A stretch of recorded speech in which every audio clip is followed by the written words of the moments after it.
Number 5. Havok Swamp. Already sounds pretty scary in itself. Something about swamps, you know what I mean? During the 17th century, the Havok Swamp was used as a fortress by the Wampanoag people, the predominant band of natives in the area, against invasion by the early British settlers. It played a landscape role in King Philip's War as a strategic base of which to launch assaults with nearby English settlements. During the 18th and 19th centuries, settlers deemed the swamp to be useless, barren land, and it didn't really do much besides sit there and just kind of take up space. They attempted to drain it and convert it into a profitable farmland, however nothing really grew.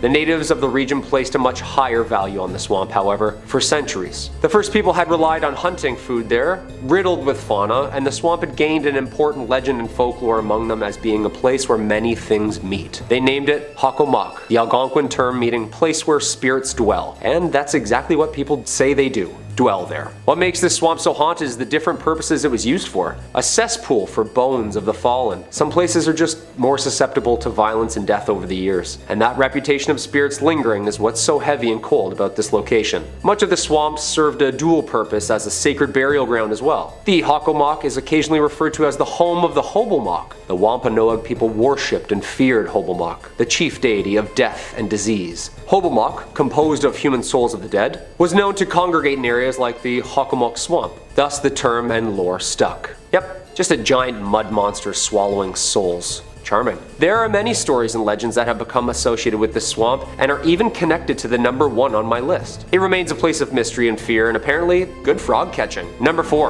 Lowell Cemetery. Lowell Cemetery is a cemetery located in Lowell, Massachusetts. Founded in 1841 and located on the banks of the Concord River, the cemetery is one of the oldest garden cemeteries in the country, making it a perfect place for violence and an eternity of soul searching. Many of Lowell's wealthy industrialists are buried here under lavish Victorian tombstones. Visitors have claimed that this is one of Massachusetts' most haunted cemeteries. What makes a haunted cemetery more haunted than another haunted cemetery, you know? Is there like a competition or like a quota or something? Just gotta keep the numbers up. What is it? I feel like every local claims their cemetery is the oldest and most haunted, and this brings me to our fair maiden here, the mysterious witch, Bonnie. A popular meeting place amongst the local teens at night for some scares and some screams, the statue of a woman with her arms outstretched on a rectangular tomb, her hands clutching a veil that falls down behind her body as though it were a cloak caught in the wind. Her eyes lay cold, staring at the heavens. Under her left eye, a black tear. Paranormal researchers have claimed that the statue holds more of an electromagnetic current, and strange things can be seen in front and around the statue, making it seem like it's moving from time to time. Creepy. There is local lore that if you leave a coin or ribbon on the statue, then you'll get good luck, and in return, if you steal or take the items from the statue, the haunting whispers of bad karma will follow. Although research shows that this gravesite holds no actual sinister history, the ghostly sightings surrounding it are a hotspot within the cemetery. I bet at night under the moonlight this woman could be very terrifying. In at number 3 we have Avon Bridge. The Avon Bridge is known to be haunted by almost every local living in the area. It is a massive trip-arch railroad trestle spinning a rural road over White Lick Creek. The bridge is a fascinating landmark in Hendricks County with lots of legends and history surrounding it, some more sinister than others. There are a few historical facts about the bridge that we do know. It was built in 1906 off County Road 625, was designed by W.M. Dunn, and is still used today. Many haunted stories surround this bridge and the area surrounding it. One story claims that a mother had been walking on the tracks and fell to her death. The mother's wailing could be heard when you drive under the bridge. It's common for many locals to honk when driving under the bridge in an effort to muffle her screams. Another story is that a drunk rail worker slipped during construction and was buried alive in the wet cement. The tale is that when a train goes over the bridge, people claim to still hear his moaning. Many locals say that if you go near the bridge at night, you will hear moaning and can see a ghostly figure of a ghost or even 2 or 3 at a time. If you're traveling near the bridge on a hot summer day, you may be witness to the ghost tears streaming down the concrete. Many people don't even refer to it as the Avon Bridge. It's often called the Haunted Avon Bridge because of the number of accounts of ghost sightings and constant sounds of the moans and screams heard from the ghosts that haunt the bridge. In at number 2 we have James Allison Mansion. The James Allison Mansion was built for James Allison, and it was a dream home, done in a grand design and style that exhibited James's wealth and importance. James was an important figure in the auto and plane industry, greatly helping in the development of cars and airplanes. He founded the Presto Light Company, which produced the first efficient headlight for early automobiles, and was a founding partner in Carl Fisher's Indianapolis Motor Speedway. He also started Allison Engineering Company, which evolved and transformed into an aircraft engine make known today as the Allison division of Rolls-Royce. James purchased the 65-acre estate, and he and his wife Sarah built this glorious mansion, starting construction in 1911 and finishing in 1913. The massive home had an elevator, a billiard room, an indoor pool in the basement, a breakfast room, a library, a grand kitchen, and even pumped-in ice water. 15 years after the Allisons built their forever home, James then fell in love with his secretary, and he divorced his wife Sarah in 1928. Only a month later, James married this former employee, Lucille Musset. However, James contracted a fatal case of pneumonia and died shortly after marrying his second wife at the age of 56. In 1936, the estate went up for sale, and that same year it was bought by Sisters of St. Francis of Oldenburg. The former Allison home became a home for the college's library, administrative offices, classrooms, and sleeping quarters for the sisters. There have been many things seen and heard throughout the years since it became a college. There was a girl who had drowned in the pool in the basement, and James's untimely death in the home. Both people could be haunting this mansion to this day. It's said that people who pass through a sudden accident or a bout of illness, sometimes their spirits hang around, perhaps unaware that they have died or not wanting to accept their deaths, and this is the case for both the little girl and James. The entity of a little girl is often seen throughout the mansion. There are strange cries that are heard from the basement, in the attic, and objects seem to move by themselves and can completely disappear. There is another entity seen and could possibly be more than one, and they like to take keys and objects and move them to odd places. The library in particular is often completely rearranged, like the books and furniture. And finally, in at number 1 we have French Lick Springs Hotel. Nestled in the small resort town of French Lick sits the massive French Lick Springs Hotel. This legendary hotel was constructed in 1845 and is a crown jewel of the southern Indiana town, but there's more to this resort than meets the eye. This Indiana hotel is known to be one of the most haunted places in the state. Thomas Taggart was a mayor at the time and purchased the hotel in 1888. After purchasing the hotel, he added luxurious furnishings, marble floors, and built 2 championship golf courses. During this time, Taggart became the Democratic National Chairman, and the hotel became the unofficial headquarters of the Democratic National Party. In 1931, Franklin Roosevelt visited the hotel because of its Democratic standing and won the presidency a mere year later. Over the years, the hotel and the work Taggart put into it made it one of the most prominent hotels in the area, and even ran the West Baden Springs Hotel out of the business. Unfortunately, in 1916, Taggart passed away, but according to local legend, his spirit has never left the building. Taggart died in 1916, but that hasn't stopped rumors of sightings of this famous hotel owner. Guests and employees frequently encounter strange and paranormal activity throughout the hotel, and they believe it is caused by Taggart himself. Many spot his ghostly figure near the service elevator and can pick up a strong scent of pipe tobacco. Others claim they witnessed his spirit riding down the hallway on a horse and making noise inside the ballroom. Some hear noises and others encounter his ghost, though usually both don't occur at the same time. Not only is Taggart's ghost living in the hotel, but there are also rumors of a former bellhop that lingers around the hotel. Many believe that he was a current employee until they saw old photos of him hanging on the wall, or were told no bellhops were on duty when people had encountered him. Employees and guests say that it's pretty hard not to encounter some sort of activity when you're in the hotel, and due to the vast amount of paranormal sightings are why it's considered by many to be the most haunted place in Indiana and one of the most haunted places in all of the United States. And coming in at number 5, we have the Hoton Mansion. Built in the 1890s in North Adams, Massachusetts, for the mayor himself, Albert Charles Hoton. This neoclassical revival-style mansion sits on 172 Church Street. A family man, Albert was the president of Arnold Print Works, a prominent textile factory in North Adams. His wife, Cordelia, daughter Mary, and himself had owned and lived on the property right up until the fatal car accident which took the lives of the family in 1914. On an early summer morning, Albert and his family, accompanied by another family,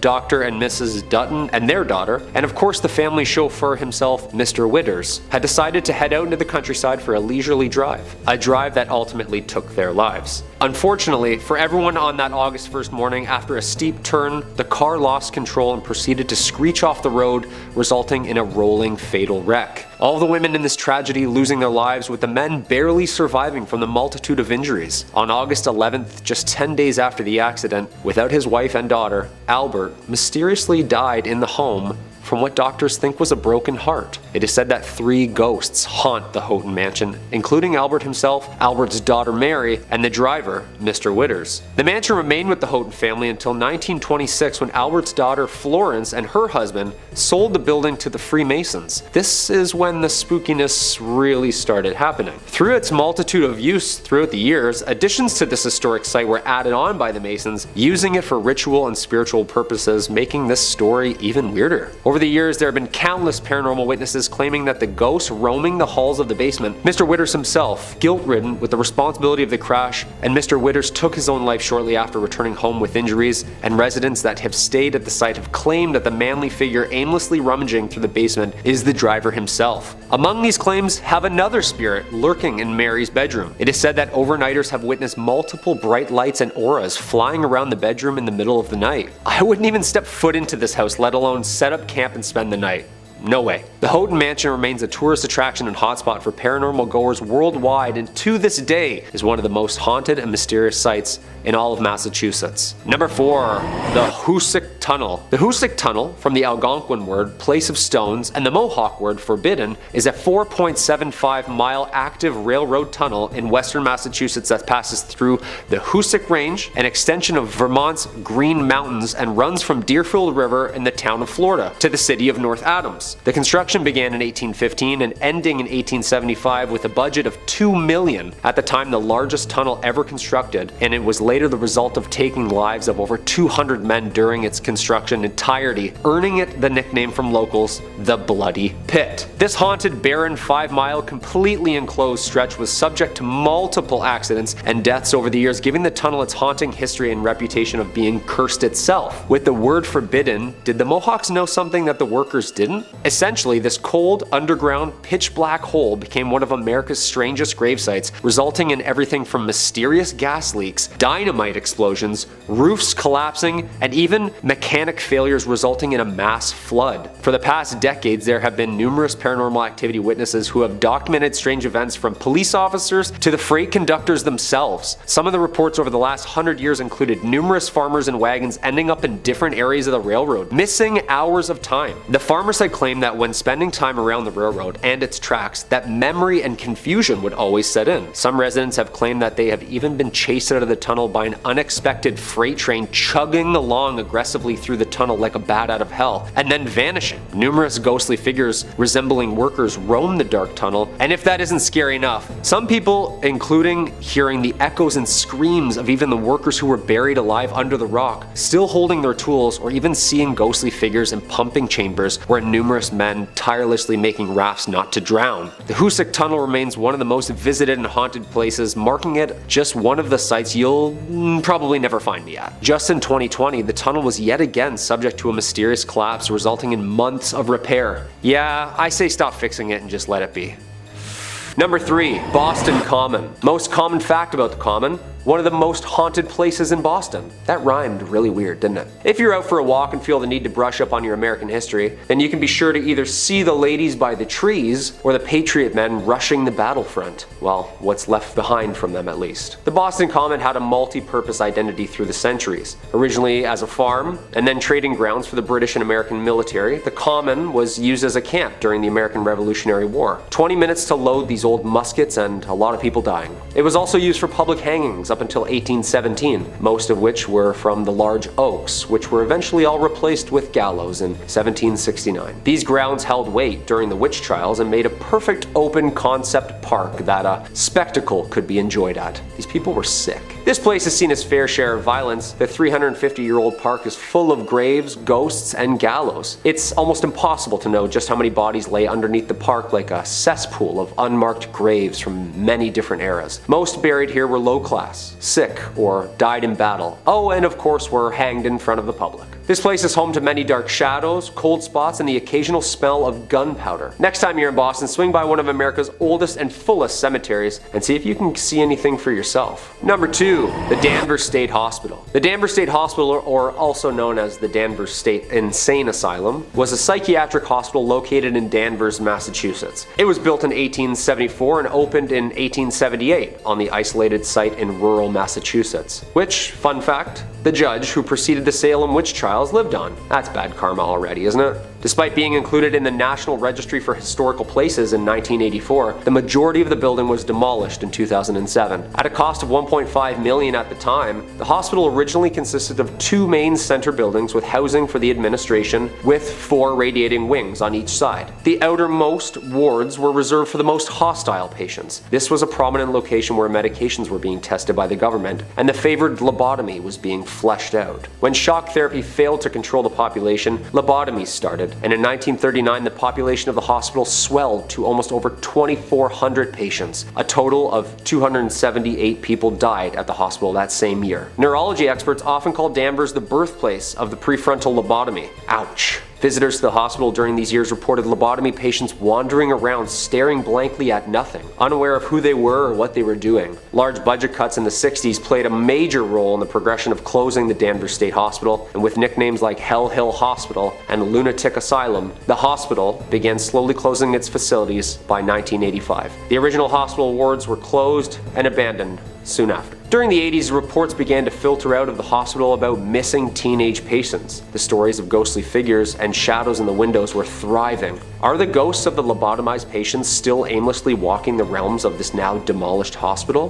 What do you think? And number 1, the Bridgewater Triangle. Just a couple miles south of Boston is one of the most interesting and bizarre places in Massachusetts. I chose this as the number 1 spot due to not only the paranormal ghostly figures that have been seen across the vast plains, but 200 miles of connected weird events that will definitely catch our attention. It's named from the triangle shape. The paranormal events and phenomenon that occurs within these mapped lines includes as many as orbs, UFOs, Bigfoots, fairies, skinwalkers, alien hybrids, you name it, it's there. Well, possibly there. The towns of Raynham, Brockton, Norton, and Taunton are all subject to a universal head scratcher. In the 70s, there of course was a surge of UFO witnesses, at the same time several Bigfoot.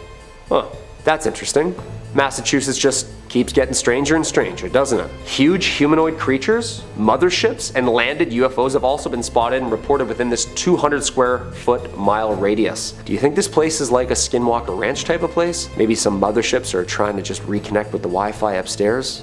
I don't know. Whatever it is, the Bridgewater Triangle has been home to numerous documentaries and folklore and attracts spooky goers each year with its variety of paranormal activity. In at number 5 we have Palmer House Hotel. This hotel is not only considered the most haunted place in Minnesota, but to some it's considered the most haunted place in America. Located in Sauk Center, the hotel has been visited by paranormal activity investigators from across the country. Recently, the ghost hunter from the Travel Channel, Ghost Adventures, even investigated the hotel. A brothel that went by the name of the Sauk Center House occupied the current grounds of the Palmer Hotel, but the Sauk Center House burned down in 1900, and the Palmer was built in its place the following year. The Palmer Hotel was established in 1901 and is notorious for its permanent ghost residence. The most reported ghost in the hotel is named Lucy, who resides in room 17. Legend has it that Lucy was an adult worker that frequented the past building of the Sauk Center House. Though Lucy endured a terrible accident of losing her life at the hands of one of her clients. Even though this happened in the building, the Palmer Hotel can't seem to get rid of the spirit of Lucy. The ghost of Lucy is said to dislike men by slamming the room door of male guests. Some reports her slamming the room door so hard it rattles the artwork on the wall and aggressively drops the temperature. During a recent investigation, a Chicago ghost hunting outfit allegedly recorded a temperature of -1 degrees Fahrenheit during their stay. Additionally, there was a couple staying at the hotel that reported a horrifying ghost encounter in room 17, where the wife woke up in the night and suddenly saw a lanky man dressed in 1920s clothing standing at the foot of the bed. Other active areas include the bar in room 22, home to a spirit named Raymond, rumored to be Lucy's manager. One employee of the Palmer House Hotel has confessed that their favorite paranormal experience is when guests complain about how noisy the people above them are, even though they are on the top floor. The ghost encounters and paranormal activity is so frequent at the Palmer Hotel that the current owner, Kelly Freezer, didn't believe in ghosts, but this changed when she became the owner owner of the hotel. In at number 4 we have the soap factory. The soap factory was at its peak during the soap boom of the 1880s, though now the factory has been left abandoned. The soap factory is one of the oldest factories in Minneapolis. While the process of making soap required lots of fats, lie in extremely hot temperatures, therefore it wasn't the most glorious or safest workplace in its day. Furthermore, the fats came from animal carcasses, thousands of them. The flow of blood and skin leaked into the Great River next door in the turn of the century. The building's smell of flesh made it a hot spot for stray dogs that the city paid to be rounded up and sent to the end of their life. If that's not creepy enough, there are legends regarding malpractice taking place at the factory, with animal fats from local restaurants taken to be made into soap. And there were also rumors of child labor at the factory, but whatever you choose to believe, there is no denying that the site contains negative energy. Now the basement of the abandoned factory is used for haunted tours. The tour is so scary in fact that guests have to sign a waiver and have to be 18 to go on the tour. Number 3. The USS Salem. Planes, trains, and automobiles. Well, almost. A big boat. The USS Salem, a heavy cruiser built for World War II in 1945, was originally built for action. Its bold, aggressive architecture was one of the last, as it was more of a bluff to its opponents than actually a hero of war. In May 1949, War Departments handed the Salem's helm to Captain J.C. Daniel himself. The ship was built and updated with what was then the latest military tech and weapons, and it was meant to strike fear in whomever or whatever was in her way. Although the ship wasn't used in any action during World War II, it acted as a flagship, training operation, and main purpose as a threat to the naval enemy. It wasn't until the USS Salem had responded to the 1953 Ionian earthquake, or also known as the Great Kefalonia earthquake, as it hit the southern Ionian islands of Greece on August 12th, devastating the entire area. The USS Salem landed on Greek shores and acted as an improvised hospital and morgue, giving it its famous name, the Sea Witch. The ship was decommissioned shortly after its rescue and lays in Boston's harbor as a tourist attraction from all of its dark history. Some of the paranormal activities that arise on the ship include the Burning Man, who smells of rank death and can be seen in the mess hall where the bodies have been stored. Another famous apparition on the ship is the ghost girls who lurk the halls of the ship. Little ghostly figures can be seen and felt on the legs of tour goers. Some people claim that the ship is even home to hellhounds, an aggressive pack of ghostly creatures that roam the ship growling and scratching at closed doors. Yeah, the next time my dog scratches at my door, she's going up for adoption, I'm sorry. Number 2. The Lizzy Bordon House. This quaint bed and breakfast located at 230 2nd Street is home to one of America's most haunted and mysterious homes. The Lizzy Bordon House gets its haunt from an unsolved murder of Lizzy Bordon in 1892. One of the most infamous true crime figures known for her murdering of her father and stepmother with several blows to the head with a hatchet. Oof, ouch. Although acquitted, the killings remain unsolved to this day. This case earned notoriety, and much that the popular local children's rhyme had been linked to this death. Lizzy Bordon took an axe and gave her mother 40 whacks. When she saw what she had done, she gave her father 41. That is horrible. On August 4th, 1892, Lizzy's stepmother of 27 was struck 19 times while her father Andrew was hit 11. Although Lizzy Bordon was acquitted and found not guilty, the dark history draws in crowds every night for its nightly tour of the premises. The Lizzy Bordon room, the infamous room where all of the murders took place, is the most requested and most popular for paranormal overnighters. And not only can you enjoy a lovely inclusive breakfast to yourself, but the nightly house tour, ghost tour, and ghost hunt attracts fans of horror every night of the year. Yeah, that's terrifying. And there's a jingle to it. I don't like that at all. And coming in at number 1, the Salem Witch Trials. We can't talk about haunted places in Massachusetts if we're not going to bring up the witch trials. And I'm not talking about Sabrina the Teenage Witches, or anything of cute of that nature. These famously documented witch trials need no introduction, and unfortunately lays way to one of the most horrific events based in truth. The site of mass hysteria and hangings of supposed witches took place here and occurred in colonial Massachusetts between 1692 and 1693. More than 200 people were accused of practicing witchcraft, or better known back then as the devil's magic, and 20 were ultimately executed. Eventually, the colony admitted the trials were a mistake and compensated the families of those convicted. Okay, yeah, sorry. I just thought when you sneezed, you didn't say bless you, so I already don't like you, so I figured you were a witch. I'm really sorry. Since then, the story of the trials has become famous in paranoia and injustice, and it continues to baffle researchers to this day. We all know the famous play written by American playwright Arthur Miller in 1953, The Crucible, depicting the mass hysteria and drama during these trials. This was the perfect time if you didn't like someone that a strategic and untimely sinister accusation led to the demise of thy neighbor. I saw Sarah Good with the devil, I saw Goody Osborne with the devil, who else don't I like? I saw Bridget Bishop with the devil, Abigail. End of Act 1. Since the start of the trials and hysteria in North America, other European countries shortly followed with their own mass witch hunts, resulting in somewhere between 40,000 and 60,000 tried and executed for witchcraft. That's a lot of broomsticks.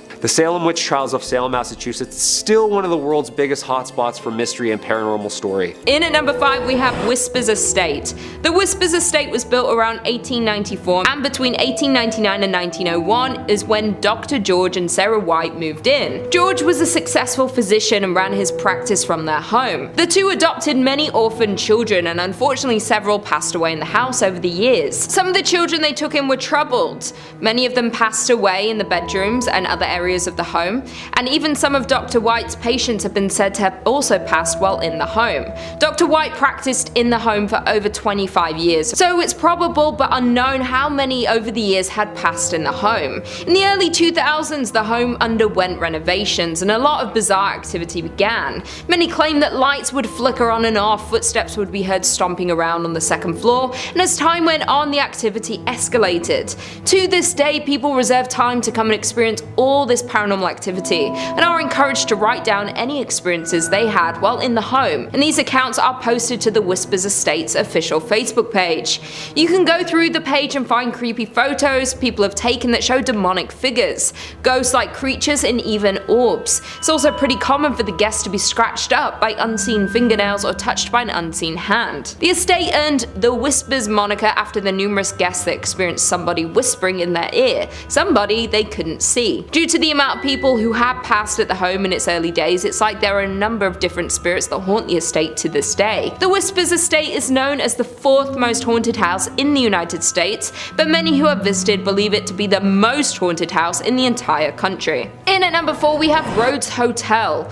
The Rhodes Hotel was established in 1893 and was named after the first owners, Clara and Newton Rhodes. The youngest child in the Rhodes family, Everett, passed in one of the second-story bedrooms after contracting tuberculosis at 18 years old. Soon after their daughter's death, Newton unfortunately died, and it's believed he had died inside of the house. After Newton's passing, Clara turned the house into a dual brothel and speakeasy. It's said that one of the ladies of the night, Sarah, still haunts her bedroom tucked behind the stairs on the second floor. After Clara's death, the family home was opened as a hotel in the late 1800s and was meant to house those flocking to East Central Indiana during the natural gas boom. It's even believed that John Dillinger and Al Capone stopped at the hotel for a stay after hitching a ride on a train to Indiana. Not only did the family pass in their home, but a preacher by the name of Lester Poor supposedly hanged himself in the attic during the time when the home was converted to a hotel. But many believe his death could have been a murder. Due to the hotel's rich history, many locals and visitors have experienced paranormal activity, and everyone in the town knew that many spirits that passed in the building still haunt it to this day. The hotel closed its doors in 1937 and the property remained in the Rhodes family hands but sat empty for more than 30 years. The hotel and its contents were eventually auctioned off and it landed on the National Register of Historic Places,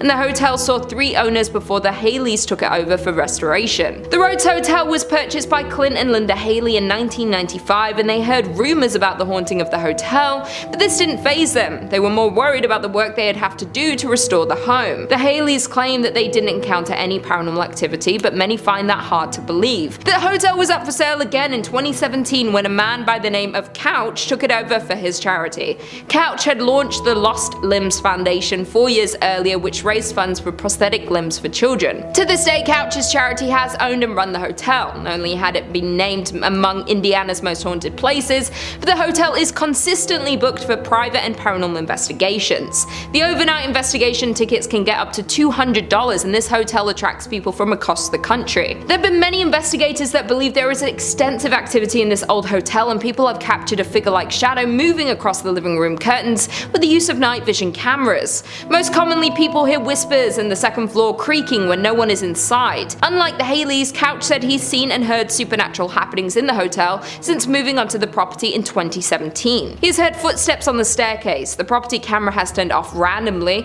and picked up voices before the footage flickers back on.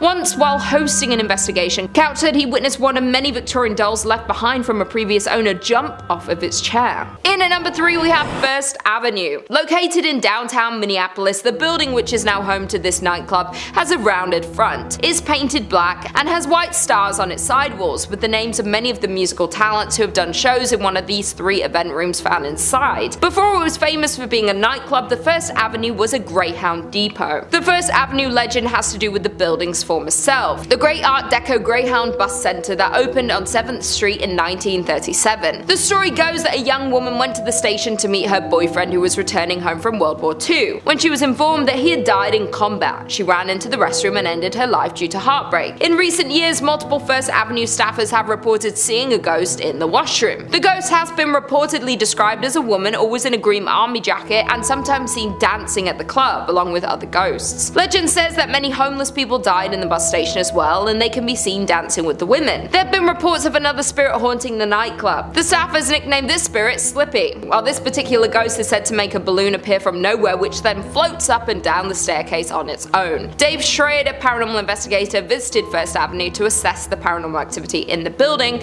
multiple times and has concluded that the building is indeed haunted by many spirits, indicating that the record room is the most active area of the site. While DJs that have played at the venue have reported frequently hearing strange noises through their headphones such as growls, voices and screams, other performers report their equipment being pushed off stage with no explanation. In at number 2 we have Schmid Brewery. Schmid Brewery became the largest in Minnesota by 1860, producing 1,200 barrels annually and shipping them as far south as Tennessee. It was restructured as the St. Paul Brewing Company in 1898 before being sold to Jacob Schmidt soon after in 1900. Since its opening in 1884, many ghost hunters have visited the Schmid Brewery to experience some of the many rumored paranormal activities. The brewery has been the site of many constant unexplainable instances, from fires to people losing their lives to terrible accidents. This place has seen a lot of scary sights. While the victims of these events linger around to haunt the grounds of the brewery, even though the building is now used as an artist's loft, that doesn't take away the scary history of the Schmid Brewery. While most of the ghosts that haunt the grounds of the old brewery have to do with ordinary brewery workers dying in terrible accidents, in 1896 2 workers lost their lives in an explosion. Furthermore, in 1902 a worker fell down an unmarked elevator shaft. Additionally, in 1904 Matthew Colo, a worker whose job was to light gas lamps in the brewery, lost his life from inhaling flames. Schmid Brewery has been a St. Paul haunt since 1855 for more than a couple of reasons, when owner Jacob Schmidt took down the original North Star Brewery sign, replacing it with his namesake, Jacob Schmidt Brewing Company. The entire brewery burned down a year later in 1900. Plenty of other bad luck would also follow on the grounds of the brewery, suspected due to the tragic death of many workers of the brewery. And finally, in at number 1 we have Four Pals Restaurant. Known as the most haunted restaurant in Minnesota, the Four Pal has a tragic story. Located in St. Paul, Four Pals was a high-end restaurant located in Irvine Park, and the restaurant is a beautiful Victorian mansion. Sadly though, the restaurant is now permanently closed. The dark stories about Four Pals Restaurant hint that the historic mansion is seriously haunted. As the story goes, back in the late 1800s, Joseph Fourpal had an affair with the mansion's maid, Molly. It was not long before his wife discovered this relationship and love for Mary. Therefore, the wife became extremely jealous of the servant and assigned Molly to do chores that would keep her away from the bedrooms and away from Joseph. Molly became pregnant and Joseph ended the affair, but Molly was so distraught about the whole situation that she ended her life. According to reports, she ended her life in the attic. Joseph was upset when he heard the news about Molly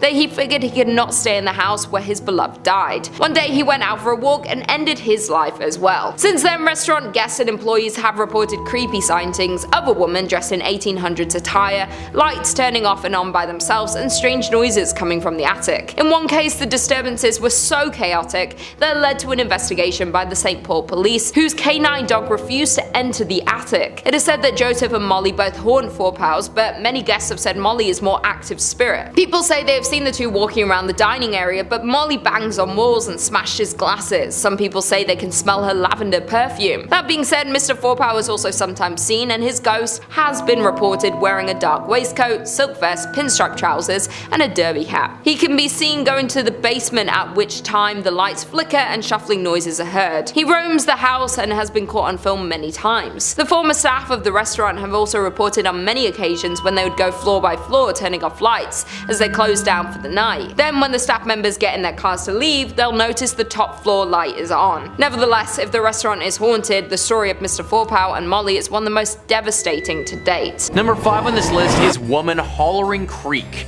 The Woman Hollering Creek is a very scary and haunted place located very close to San Antonio. It's haunted by a very dangerous ghost of a woman. The legend says that a woman who was in a horrible marriage, one where her husband would sadly abuse her, started to lose her mind. She fell into a deep depression and in the creek that we're looking at, drowned her. She did this right before she took her own life as well, making it one of the saddest tragedies in this region's history. Well, it seems that her spirit never actually moved on. Her ghost is believed to regret what she did and how it all happened and can't find peace. Her regret manifests itself in a very sick and scary way though.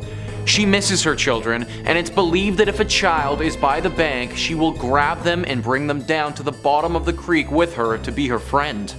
Sadly, as you may have guessed, this doesn't go well for whoever was taken.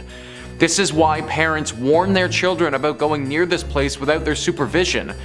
It's very likely that this legend is just a tale made up by parents to scare their kids into staying by their side. But considering the potential consequences, I wouldn't want to take the risk. Number 4 on this list is La Carafe. Most times, bars are a sanctuary. In fact, in the entirety of the time that I've been hosting on this channel, I don't know if I've ever talked about a haunted bar before. Hard to get a place haunted when everybody that goes there is usually drinking and having a good time. A haunted bar is exactly what we have with this entry though. Thrillist says, some bars have that special, boozy charm that keeps the wine flowing and customers returning.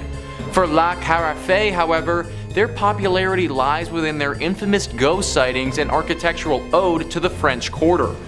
Built in 1847, this bar is said to be the oldest pub in the downtown Market Square district. Every inch of the cozy nook sports an eclectic history, from the numerous black and white photographs on the walls to the tales of important figures such as Sam Houston being a regular guest there. And considering this building's antiquated age, it's no surprise that a couple of phantoms also call this place home. Among the rumored residents is a former bartender named Carl, who still clocks in for his shift and keeps an eye on the establishment, especially on the second floor, which is reportedly vacant after closing time. Customers have also reported glasses breaking, hearing heavy footsteps and eerie bangs, and sensing cold spots in the bathroom. This is definitely a weird one because nobody really knows why this place is as haunted as it is. Like, yes, the bar owner kind of makes sense, but from my reading, he didn't die in an unusual or tragic way by any means, just a normal passing. I suppose the good thing here is that these spirits don't seem to be particularly aggressive, and if I could just get a drink with some ghosts without fearing for my life, then I mean that'd be pretty cool. However, ghosts are unpredictable to say the least, and I'm sure that there are plenty of other bars in Houston that aren't haunted where you could grab a beer. In at number 3 we have Bobby Spring Ranch. Located just outside the glitz of the Las Vegas Strip sits a plot of land that takes visitors to another time and place. That land is known as the haunted Bonnie Springs Ranch. Originally built in 1843, the ranch was used as a stopover for the wagon trains going to California. While in 1958 the ranch was renovated and opened to the public as a tourist attraction with stables, a restaurant and a petting zoo. Later a functioning saloon, shops, wax museum, wedding chapel and replica schoolhouse were added to the ranch. There is not only one ghost that roams the ranch, as it's known there are multiple spirits that reside at the Bobby Springs. But one of Bonnie Spring Ranch's most commonly sighted ghosts is that of a little girl. Her spirit is mostly sighted playing in and around the town schoolhouse before suddenly disappearing. The nearby merry-go-round has also been known to turn on its own unexplainably notably, where many believe it could be the spirit of the little girl playing on the ride. Another active area of Bonnie Springs Ranch for paranormal activity is the Wax Figure Museum. This small tunnel-like maze leads guests through a creepy history display, which literally comes to life for some. Many have claimed to witness these wax figurines move on their own and appear as though they are inhaling breath. The ranch's management even had to allegedly nail the displays down as they were moving out of position so frequently. The final and most evil of Bonnie Springs Ranch's hauntings are found within the Opera House. It is here that a darker, more negative energy is present. The spirit takes the form of a dark shadow figure that follows people through the area and has even been captured in photographs, disturbing the EVPs have also been caught in this area. In at number 2 we have Nevada's Governor's Mansion. From the outside, the Nevada State Governor's Mansion is a grand 2-story building. While inside on the first floor you'll find the grand entry hall, the reception room and the formal dining room. Though don't let its appearance fool you, as there are spirits haunting its grounds. The Governor's Mansion was completed in 1909 and the Governor Denver S. Dickerson was the first governor to occupy the residence. His daughter June is the first and only child ever born in the Governor's Mansion. The mansion is said to be haunted by June and her mother Una. Since their passing in the mansion, there has continually been paranormal activity reports in the household. The mansion is said to be haunted because former employees at the mansion have reported hearing cold wind blowing from an antique grandfather clock that also swings open periodically without assistance. Former First Lady Sandy Miller's brother-in-law is said to have seen the apparition of a woman in a white gown. The woman is believed to be Una Dickerson, dressed for the mansion's opening in 1909. And finally, in at number 1 we have Silver Queen Hotel. Located in Virginia City, Nevada, the Silver Queen Hotel was constructed in 1876. This makes it the oldest hotel in Virginia City. However, the Silver Queen Hotel is known for much more than just being the oldest hotel in Nevada. The main level of the property features an authentic 1870s saloon with one of the largest single-piece wooden bar counters and bar backs you'll ever see. The Silver Queen is also a popular destination for weddings, as there is a historic chapel on site. Of all of the allegedly haunted places in Nevada, paranormal experts tend to agree that Virginia City, as an entire city, is the most collectively haunted place in Nevada, especially as staff, guests, and countless paranormal investigators are certain that ghosts roam the 138-year-old property. One of the most active spirits that haunt the hotel is Rosie. Rosie was an adult entertainment worker who dealt business in the Silver Queens. Though during the late 1800s in room 11, Rosie lost her life. Her story remains mysterious, but Rosie is said to have never left the Silver Queen, making countless appearances in the decades following her passing. Even though the entire hotel is carpeted, guests have often reported loud steps on a wooden floor, rattling doorknobs, the sound of voices, or even the sight of Rosie herself at the top of a long staircase where she has been spotted lingering.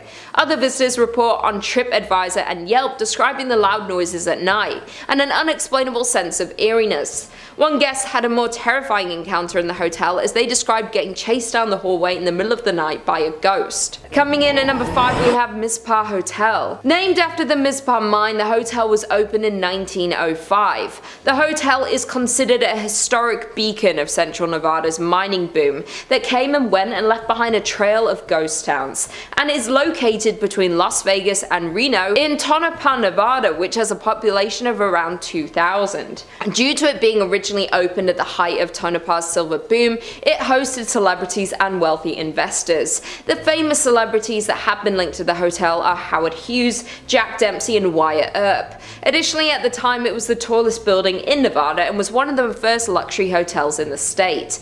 At the time that it was built, it was heralded as a sign of Tonopah's prosperity, as it was displayed on newspaper headlines, proudly displayed in the Mispah during the area. However, over time several accidents and crimes took place on the hotel grounds, making the hotel need to close and reopen several times, most recently in 2011 after being closed and boarded up for 10 years. The hotel is considered haunted and is known for the story of the Lady in Red. The Lady in Red was a high-class adult worker who lived in the top floor of the Mispah. She sadly lost her life at the hands of a man in the hotel by her lover. Her lover wanted her to give up her work for him, though she did not want to do that. Due to the disagreement, she sadly met her fate in the hotel. The room where paranormal activity is most active would be the room where she lost her life, and it's considered the Lady in Red's room. And it is the very room you can now book and stay in on the top floor. There have been reports from guests and staff of the Lady in Red being seen riding the elevator, while other reports of hearing her whisper in the guests and staff ears. Additionally, she is known to leave pearls in the bed of guests that she is fond of. That being said, the Lady in Red is not the only spirit that haunts the hotel, as there is a nameless soldier who died in the hotel, and unfortunately they never were able to be identified. It has been reported that the soldier haunts the 3rd and 4th floors. Guests have also reported of a force tugging at the back of their shirts and unexplained giggling, while others report the inability to sleep because they felt as if someone was standing next to the bed watching them all night.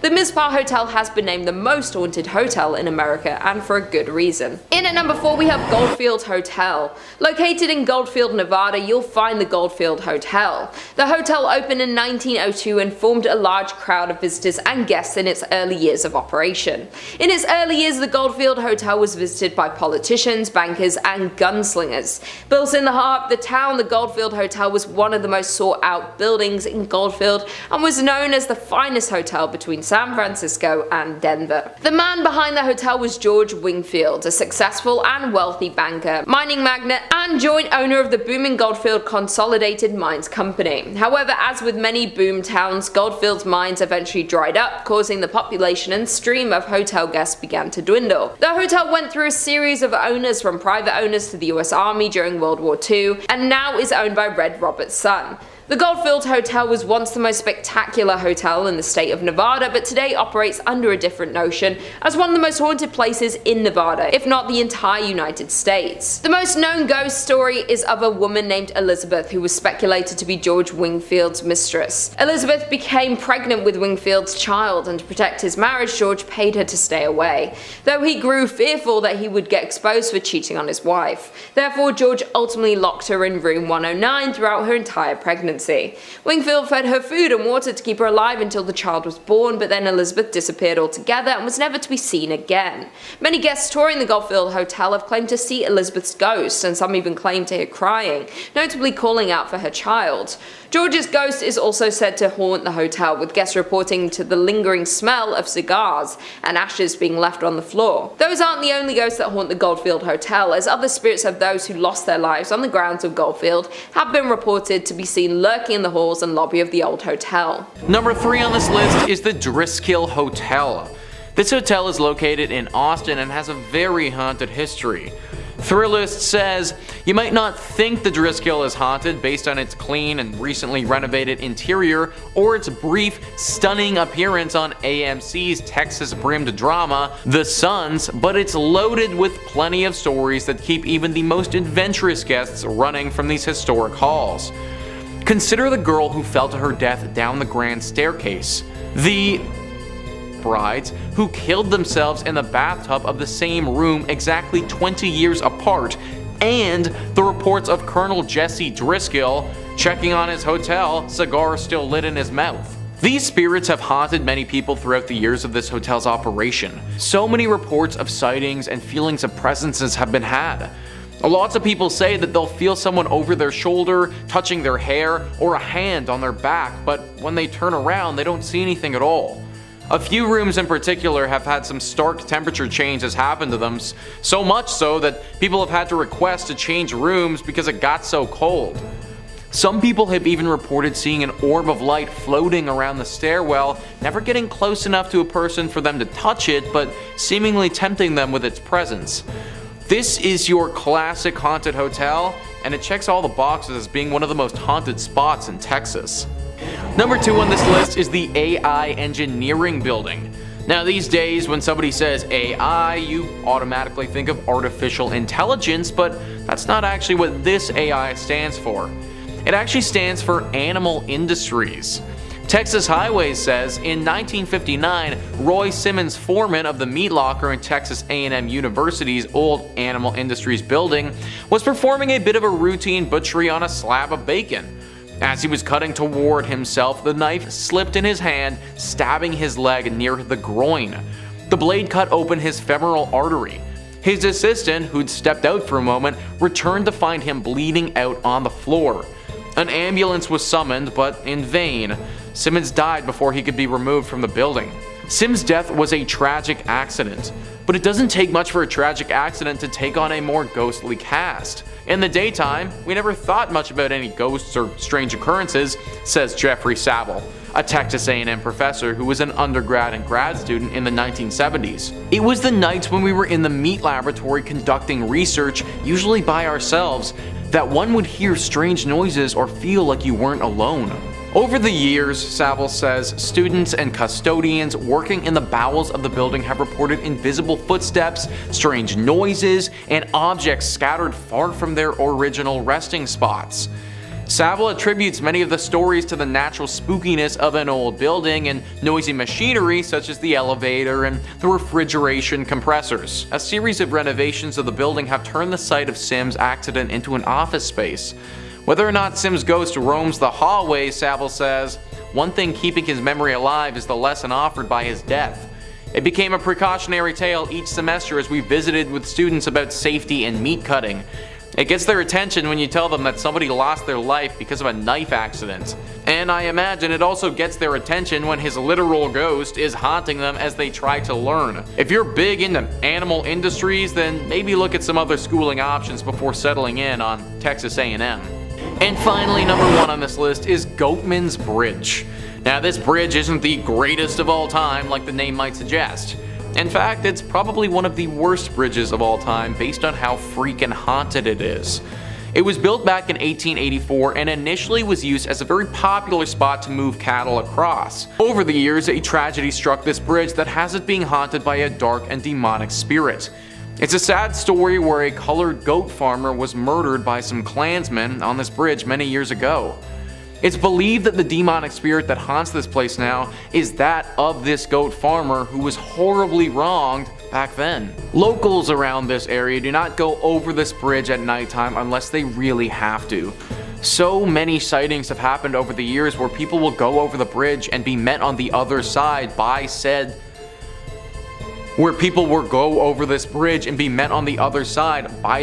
angry spirit. He doesn't hold back against you either and will make you pay for the sins of others. Disappearances have happened at this bridge several times and people have reported being attacked but managing to get away with their lives. If it's nighttime, then do not go anywhere close to this bridge because it may actually be the last thing that you ever do. In 5th place, we have Preston Castle, also known as the Preston School of Industry in Ione. Opening in 1894 and named after state senator at the time, Edward Myers Prestonas, it was presented as an alternative to juvie, a place to send troubled boys to learn a new trade and avoid incarceration. To the general public, it quickly became known as the best reform school of its kind, where boys could grow their own food, raise livestock, learn farming trades and skills for self-preservation in the real world. Known as wards, minors under guardianship of the state, but not necessarily juvenile offenders, many boys passed from severe illnesses like tuberculosis or were simply killed by guards for reasons unknown. Records show that the initiation to the facility involved swimming through a pool filled with lye, and common discipline methods included starvation, isolation, public paddling, and lashings. A mass grave on the property contains at least 23 bodies of wards that were sent to be rehabilitated. Head housekeeper of the facility, Anna Corbin, was brutally beaten to death on February 23rd of 1950. Various students and members of the staff were suspects in her passing, but it remains unsolved. Visitors to the now landmark have reported meeting her spirit, which roams around the grounds with all the students that couldn't pass over. Physical representations of spirits at this location have included multiple slamming doors, falling objects, disembodied voices, and the feeling of being touched by a cold hand.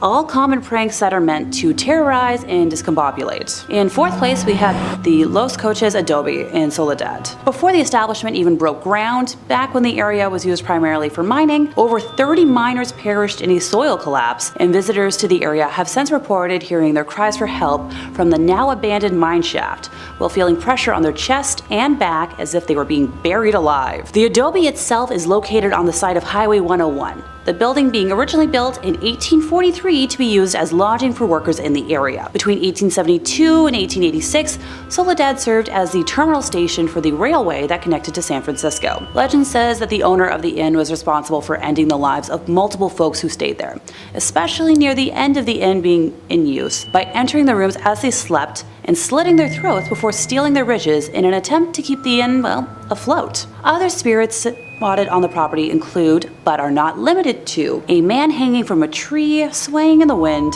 and a woman sitting while holding a pointer stick, with her mouth moving as if she's yelling at whoever spots her. It is reported that the wall between the living and the dead is so thin here that people who have stayed in recent history reported having the walls and surroundings inside of the building changed them to match the settings of the once deadly inn before their very eyes. Those who have opted to go so far as to stay the night have often woken up with handprints on their chest or throat, a remnant of what came before. Number 3 on this list is Lake Shaunie Amusement Park. The park is no longer functional, and based on all of the incidents that went down here, that's probably a good thing. It all started in the 1700s when a settler, Mitchell Clay, and the local Shawnee Native Americans fought and ended with 3 of Clay's dying and lots of Shawnee warriors passing away as well. This was the inciting incident of the tragic movie that is Lake Shaunie Amusement Park. Also, 200 years later in the 1920s, this land was bought and turned into an amusement park. The buyer wasn't aware of this history though, and didn't realize the dark mark that had been left here by that battle so many years ago. There were a decent amount of tragic incidents that went down here while the amusement park was operational, but there are 2 that stand out as being the most stunning. The first one involved a young girl on the swings. While she was on the swings, a delivery truck, without seeing her, backed straight into her and she passed away. The second one involved someone who drowned in the swimming pool because their arm got stuck in the drain. The amusement park had seen enough and shut down in 1966. It was roughly 20 years later that they discovered the history of this place and pieced it all together, assuming that a curse must have been responsible. Locals don't dare go to this place anymore for fear of this curse. It should also be noted that the few who have stepped foot on this place again have reported run-ins with that young girl who died so many years ago. It seems that this curse won't allow her spirit to pass on, and now she wanders the area. I'm sure that there are a bunch of other amusement parks in West Virginia that are a lot more fitting and functional than this one. Highly recommend avoiding Lake Shaunie altogether. Number 2 on this list is West Virginia Penitentiary. Would this really be a most haunted place list if we didn't throw a prison on here? Paranormal activity usually favors places that have seen a lot of tragedies and sadness, and this penitentiary has definitely had its fair share. This prison opened up in the 1860s and was active for 119 years before finally being shut down. In that time, it saw over 100 executions, countless riots where people were either severely injured or died, fires, and an insane amount of human rights violations. All of this has led to what we have now, which is just a really haunted prison. Though the prisoners are gone, they're not forgotten, and by many accounts, the ghosts of some of the 998 men who died here still roam free. There's a shadow man that has been seen and even photographed. Staff of the prison have been accosted by unseen forces. Strange noises still echo throughout the cell blocks, and something dark lurks in the bowels of the building.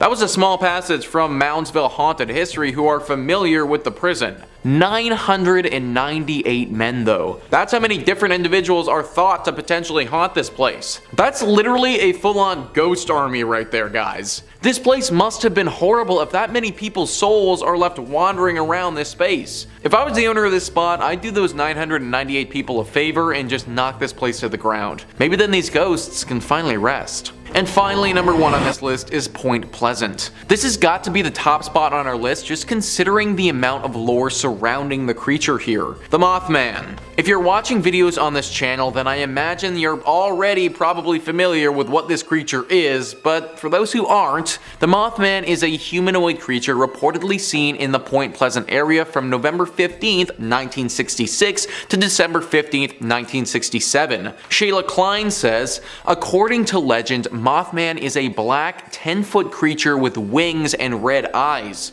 Articles and newspapers at the time were reporting that the monster was also commonly seen in the TNT area near town, with some locals speculating that perhaps people were really seeing cranes or owls, and others wondering if the creature was created in some sort of mutation accident involving the chemicals associated with storing TNT. Regardless, legend has it that mysterious men in black suits began visiting the town shortly after the sighting reports. The most infamous sighting of Mothman was on December 15th, 1967. Locals said that they saw Mothman on top of or flying over the Silver Bridge, which was a suspension bridge over the Ohio River that connected Point Pleasant, West Virginia, to Gallipolis, Ohio. According to Mothman lore, shortly after the creature was spotted on the bridge collapsed, resulting in the deaths of 46 people. An investigation into the disaster found that a fracture in a suspension chain was the cause. This is one of the most famous American urban legends ever.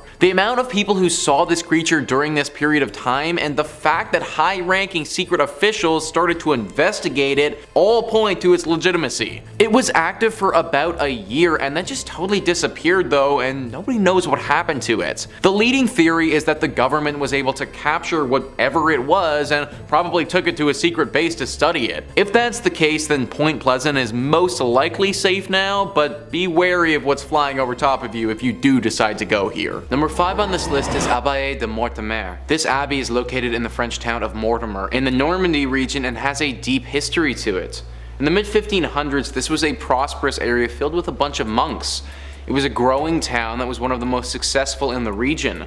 This didn't last too long though. When the 1700s struck, things changed quickly. The men who were funding this town grew greedy and cared little for the people that were living there. The abbey itself started to deteriorate and the monks began moving out. Soon it was a shell of its former self and only had 4 monks that it housed. This wasn't the end though, because in 1789 this abbey saw the worst horror of its history. The French Revolution was at its height and sweeping its way through France. Religion was completely out of favor, and that meant the 4 monks that were living there were also out of favor. When the revolutionaries got to this location and found these monks, they didn't hold back. They took them into the cellar of this abbey and brutally massacred all 4 of them with no provocation. People think that this was one of the main incidents that caused this place to become one with the spirits. Since then, many ghostly sightings have been reported at this spot.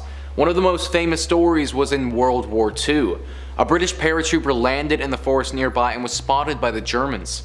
He thought he was doomed for until a monk appeared out of nowhere and guided him to safety. It's believed that this is one of the spirits of the dead monks still trying to help those in desperate need. One of the most famous ghostly legends is the woman in white who wanders the grounds. This ethereal being floats through the area and was even photographed once before. Her origin is currently unknown, but it seems that after the monks were killed, this area became home to not only their spirits, but many. Werewolves, goblin cats, and other demonic things have also been spotted here. This place is deeply haunted, and even though that one paratrooper was saved by a ghost, I think that's the exception rather than the rule, and for that reason, I still wouldn't recommend going here. Number 4 on this list is the Chateau de Brissac. This chateau in France is located in the Loire River Valley south of the village of Angers in France. It's a very beautiful chateau and extremely unique because it's actually a mix of 2 different chateaus. In the early 11th century, an initial castle was built on the land, but then several hundred years later, in the 15th century, the land was taken over by the Duke of Brissac, who had his own vision for the space. He tore down most of the castle except for the twin medieval towers and then built around those, so you get this very interesting style of chateau. This chateau is also apparently the tallest in all of France. The great beauty of this castle and unique architecture aren't the only things that distinguish it though, because it's also one of the most haunted. An expert on the castle named Wesley McDermott gives great insight into the entity haunting this building, where he says, "A double murder that occurred sometime in the 15th century within the walls of the castle has resulted in one of the more popular ghosts of the Chateau de Brissac, that of the La Dame Verte, or Green Lady. The current residents, the Duke of Brissac and his family, have become accustomed to her roaming the rooms, but she has scared many a guest. She's often seen in the tower room of the chapelle wearing her green dress. What's most terrifying, however, is her face. If she looks at you, you'll see that her face has gaping holes where her eyes and her nose should be, resembling a corpse. As well as her sighting, her moans are often heard throughout the castle in the early hours. After researching this, I found that Wesley was correct, and there is no end to the stories and encounters people have had with this green lady. I honestly do recommend going to this castle to look at its beautiful exterior. Going inside though, is something that I wouldn't do. Coming in at 3, Droop Mountain Battlefield. On November 6, 1863, the Battle of Droop Mountain occurred in Pocahontas County, West Virginia during the American Civil War. Confederate forces engaged but failed to prevent Union forces under General W. Averill from a rendezvous with other Federal troops in a joint raid on Confederate railways. Droop Mountain was one of the largest engagements in West Virginia during the war and essentially resulted in the Confederate collapse. The battlefield site is now preserved and administered by West Virginia as a state park, and the unknown Confederate dead are buried in the Confederate Cemetery at Lewisburg. A wooden observation tower, hiking trails, and picnic tables mark the grounds where the Civil War soldiers fought, died, and some say still remain. Many visitors have reported sounds of galloping horses and sightings of the ghosts of headless Confederate soldiers, as well as one soldier lying asleep against a tree. Coming in at 2, Lake Shaunie Amusement Park. In the late 1700s, the Clay family moved to West Virginia, which is presently known as Mercer County. The Clay family, comprised of Mitchell and his wife, settled on an 800-acre farm and raised 14 children. However, in 1783, tragedy struck while Mitchell was out hunting. A few members of the Shawnee tribe killed 2 of the Clay children and burned another at the stake. In retaliation, Mitchell hunted down a handful of Native Americans and killed them. The land in turn became unoccupied for years, up until the early 1900s when Conley T. Snyder purchased the land and built a small amusement park on it. However, the amusement park had just as unfortunate luck as the Clay family.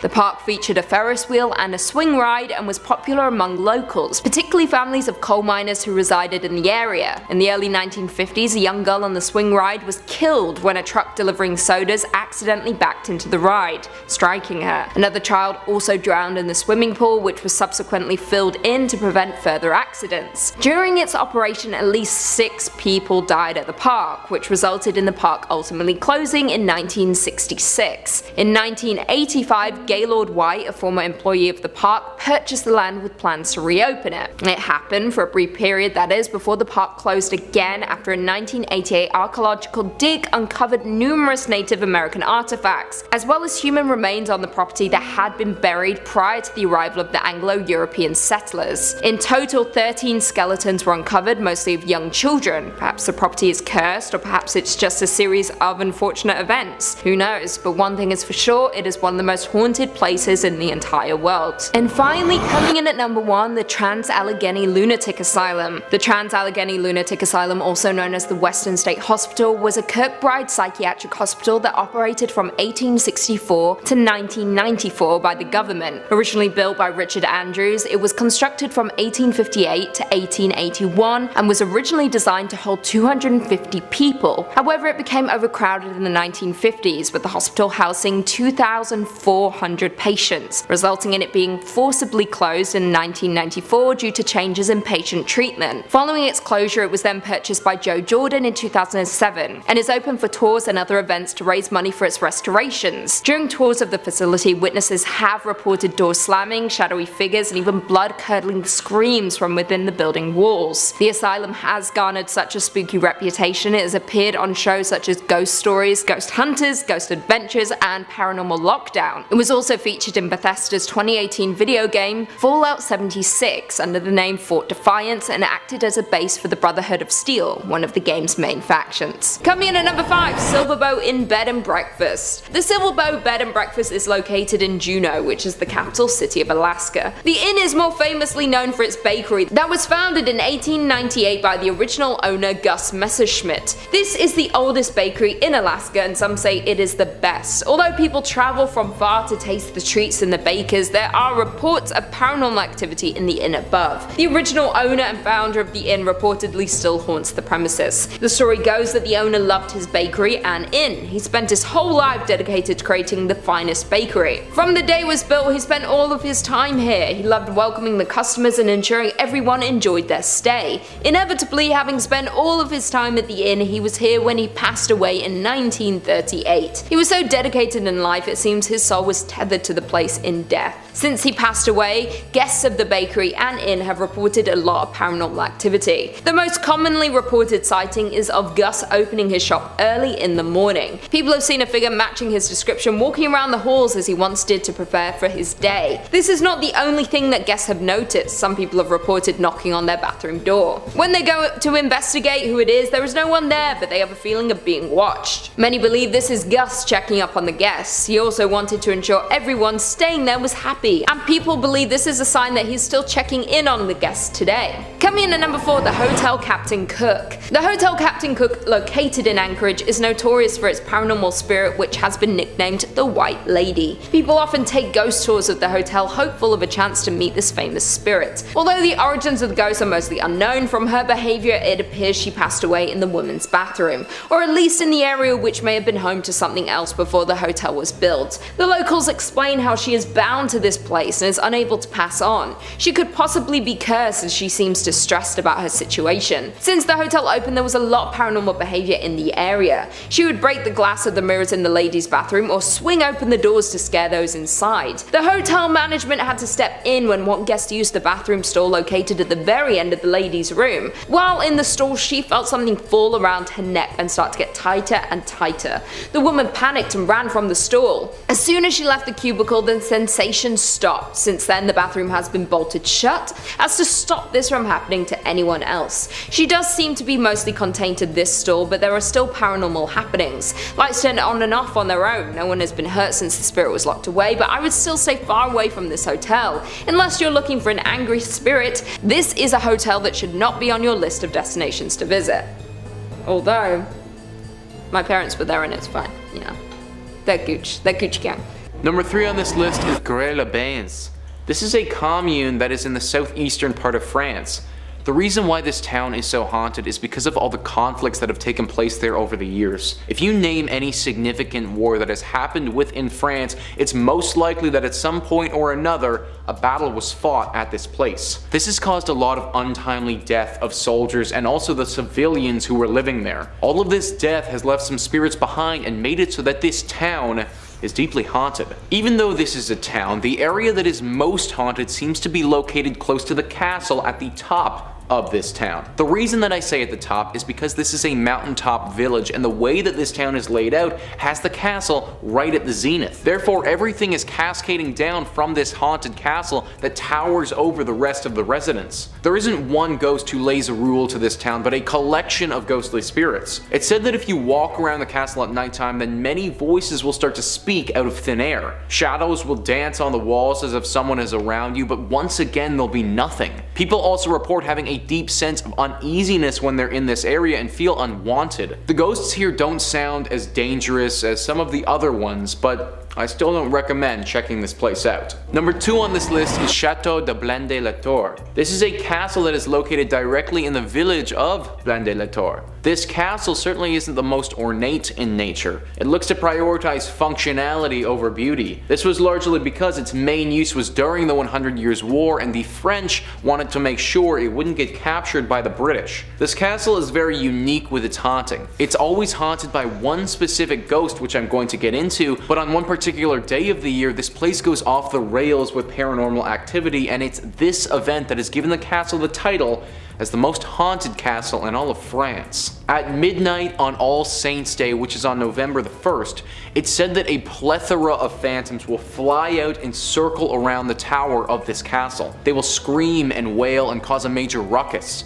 People have also said that these wailings feel inherently sinister in nature, almost as if these ghosts are driving people away from this place. Reports have also said that chains can be heard smashing against the walls, and screams from below in the tower are heard as if people are locked up there. This event only takes place on November 1st at midnight though, and is now part of the lore and culture around this village. On a regular day, this castle isn't completely without ghostly apparitions though. The ghost of the master of the castle from the 11th century walks throughout in a bloodied outfit. It's said that he was murdered with a dagger and that his spirit walks around to this day still holding that same dagger which killed him. Number 1 on this list is Chateau de Bonneguil. This castle is located in Saint-Front-sur-la-Masse and was built in the medieval ages. It's decently well kept considering how old it is today. As with most castles that were built around that time, this one played a critical role in the 100 Years' War. It's said that it was fought over multiple times and retaken by both sides multiple times as well. Aside from its deep history, reports of a potential haunting have run rampant all throughout France. In fact, people were so convinced that a spiritual presence was living here that a team went to go investigate it. This group of paranormal experts went in and made some startling discoveries. They said that when they got there, the thing that they noticed and detected the most was the sensation of somebody touching their shoulder, as if somebody was right behind you and had their hand just on one of your shoulders. This went hand in hand with a sensation of burning. Apparently the burning didn't have them in pure agony, but they were all reportedly uncomfortable for sure. The temperature changes didn't stop there either, because it also got incredibly cold all of a sudden. Creepy noises, loud shouts, and a very guttural and deep moan that echoed throughout the castle were all things that this group had reported as well. Nobody knows who or what ghostly spirit is causing these occurrences, but it's clear that something isn't quite right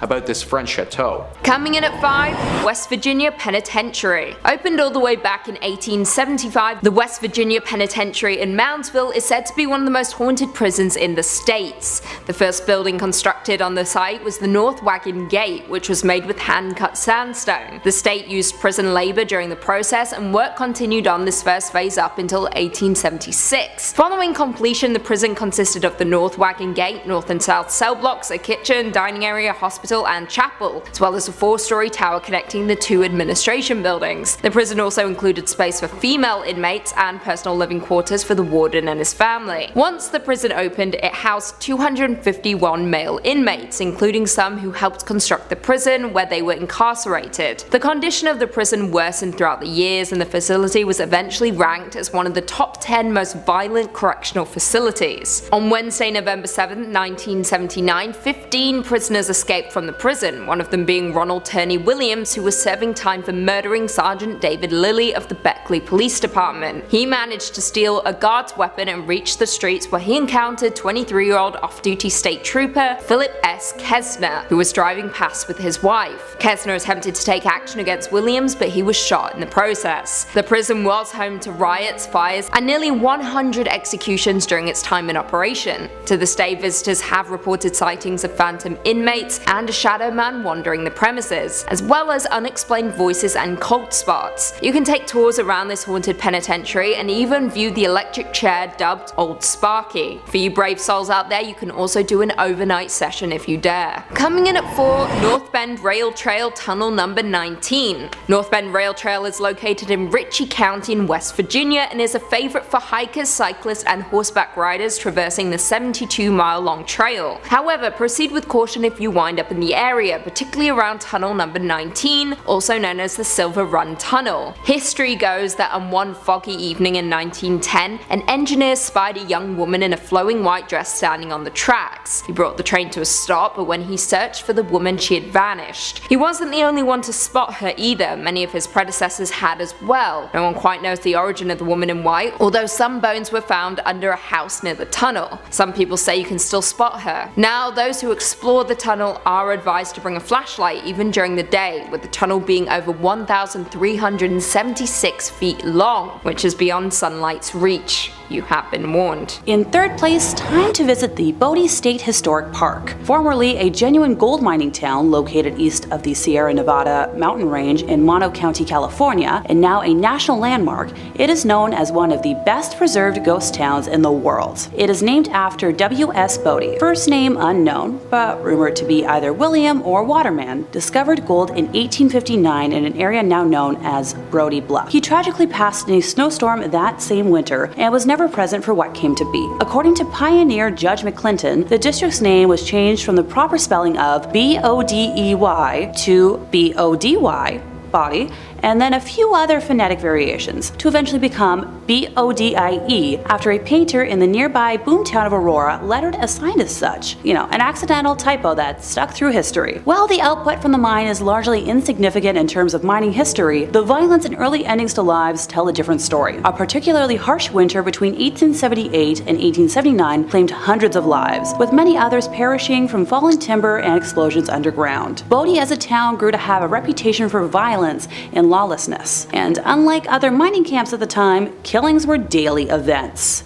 Robberies, stage holdups, and fights happened at such a frequency that no complete record could be kept. Reverend F.M. Warrington would describe the area in 1881 as a sea of sin lashed by the tempests of lust and passion. The first of 4 mysterious fires tore through the business district in 1892, the next destroying the town mill in 1912, and yet another destroying the same mill again in 1898. The last of the unknown fires demolished most of what was left of the now ghost town in 1932, taking way too many lives too soon in the process. When the last producing mine shut down after 1945, very few people were left living in what was left of the town, and all eventually met untimely ends. One man shot his wife unprompted, and 3 other men from the town took it upon themselves to take his life for that act. According to historians, the ghost of that man would visit the 3 men after his passing, shaking his fist and appearing as if he was cursing them out. Those men soon died of mysterious diseases and illnesses. Visitors to the area have reported meeting spirits that leave them feeling suffocated, seeing doors open and close on their own, and rocking chairs that may or may not have a menacing older lady staring them down, or even the empty chair rocking on its own. Nowadays, Bodie may be a tourist destination, but if you remove anything from the land,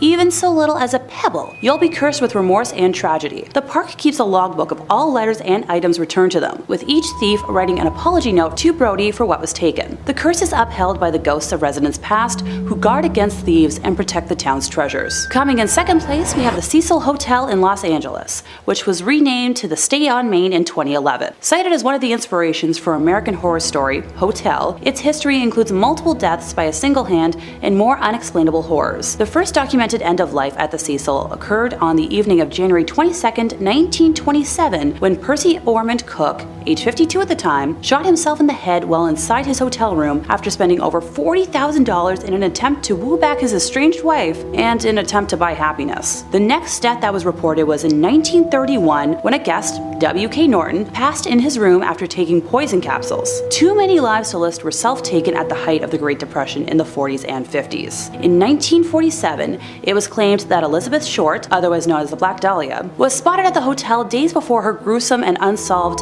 end of time. On the topic of unsolved deaths, we move ahead to 1964, when a retired telemarketer named Pigeon Goldie Osgood, who had been a well-known long-term resident at the hotel, was found brutally ended in her room, with said room having been ransacked. In the 1980s, the hotel was home for a few weeks to repeated ender of lives Richard Ramirez, nicknamed the Night Stalker. It's assumed that he engaged in most, if not all, of his killing spree while staying there, being convicted of 13 deaths total in 1989. A copycat of his, Jack Unterweger, stayed at the Cecil in 1991 and was responsible for the strangulation and death of at least 3 women of the night. The most recent death reported took place in 2013, when surveillance footage of Canadian student Elisa Lam behaving erratically in the hotel's elevator went viral. The video depicts Lam repeatedly pressing the elevator's buttons, walking in and out of the elevator, and was recorded shortly before her disappearance. After 19 15 days of being missing, her naked body was discovered in a water supply cistern on the hotel roof, following complaints from guests of odd-tasting water and low pressure. And finally, in first place, we have the famed Winchester Mystery House in San Jose. It all began in 1881, when the passing of Sarah Winchester's mother, father-in-law, and husband, William Winchester, of the famed Winchester Repeating Arms Company, passed away in quick succession, leaving her with a very large inheritance, assumed to be around $20 million,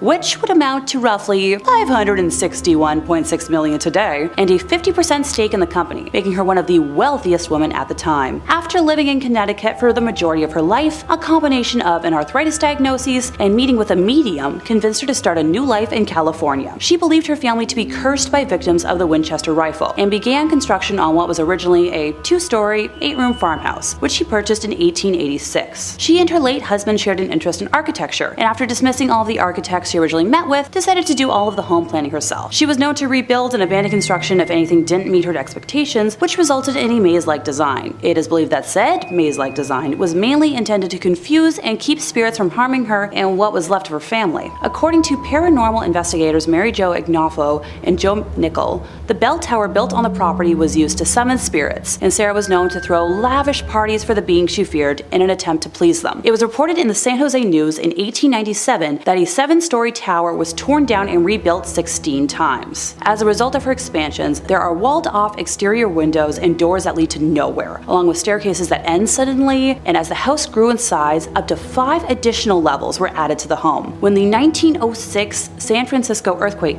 hit, the damage to the home was quite extensive. The 7-story tower and most of the chimneys collapsed. An entire wing was destroyed, along with the 3rd and 4th story additions, and pipes that were protruding from what were once window boxes. Before the earthquake, the house is believed to have had 500 rooms, and at this time of Sarah's passing in 1922, the house had 160 rooms, 2,000 doors, 10,000 windows, 47 stairways, 47 fireplaces, 13 bathrooms, and 6 kitchens. Visitors to the house today have reported multiple instances of experiencing cold spots, footsteps, cooking smells, odd sounds, whispering, doors and windows slamming, and feelings of being watched. Coming in at number 5, we have Westmark Fairbanks Hotel. Starting off with the Westmark Fairbanks Hotel located in downtown Fairbanks, Alaska.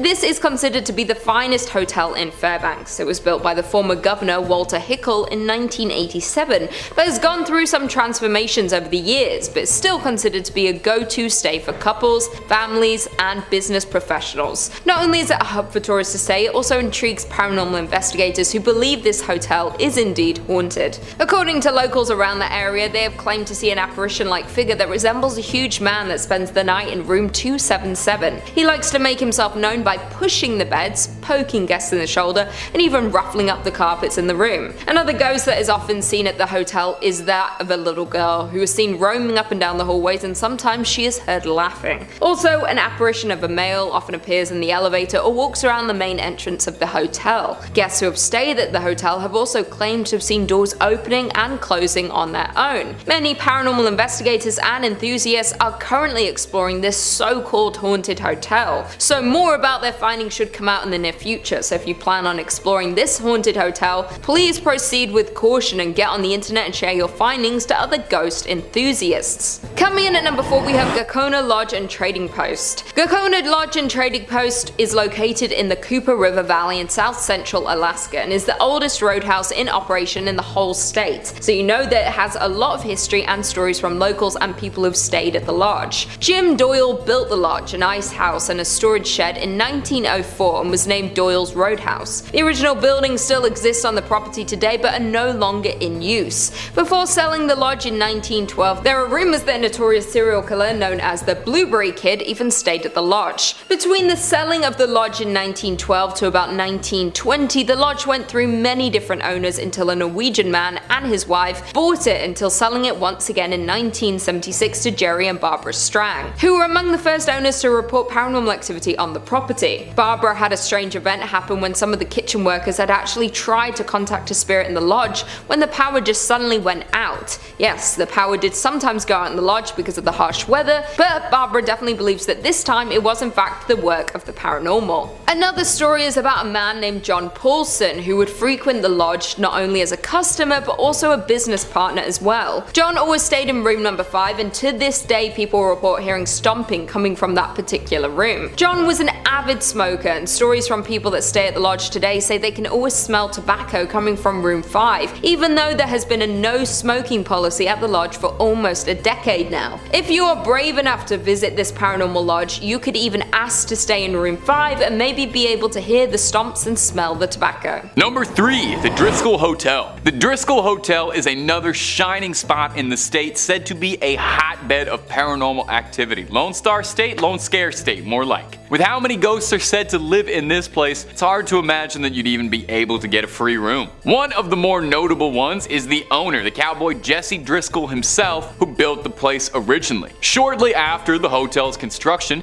it's said that Jesse came under very hard times. So, desperate for money, Jesse gambled away the deed to the hotel in a game of cards, and was forever swallowed by this guilt, losing his cherished prize. It's said his spirit still resides in this hotel, in the room looking out at 6th Street and Brazos. A consultant once reported looking out of the window in this room and seeing a man dressed in old western attire, puffing a cigar, asking, "Hey fella, what are you doing in my room?" When he flicked the lights on and off to make sure he wasn't seeing what he thought he'd seen, the varmint disappeared, leaving behind only a trail of smoke. Another notable ghost guests like to talk about is the Bride, the ghost of a distraught woman who ended her life in the early 1990s after her wedding was called off, as she blew through all her money in a desperate coping attempt. I get it. Guests say that they see her ghost towing bags up and down the halls of the hotel, still running mad. Now I'll leave you with one last good spooky story out of the Driskill. There was actually so many for this one. Definitely read up on it at home or visit if you're nearby. It seems like there's a lot going on. There's a painting on the 5th floor. It's a painting of a little girl holding a bouquet of flowers in one hand and a letter in the other. Paranormal enthusiasts claim that this painting is the daughter of a US senator who passed away in a freak accident at the hotel, and her spirit lingers on in the canvas. Guests claim that they can feel something tugging at their coats or legs when they walk on by.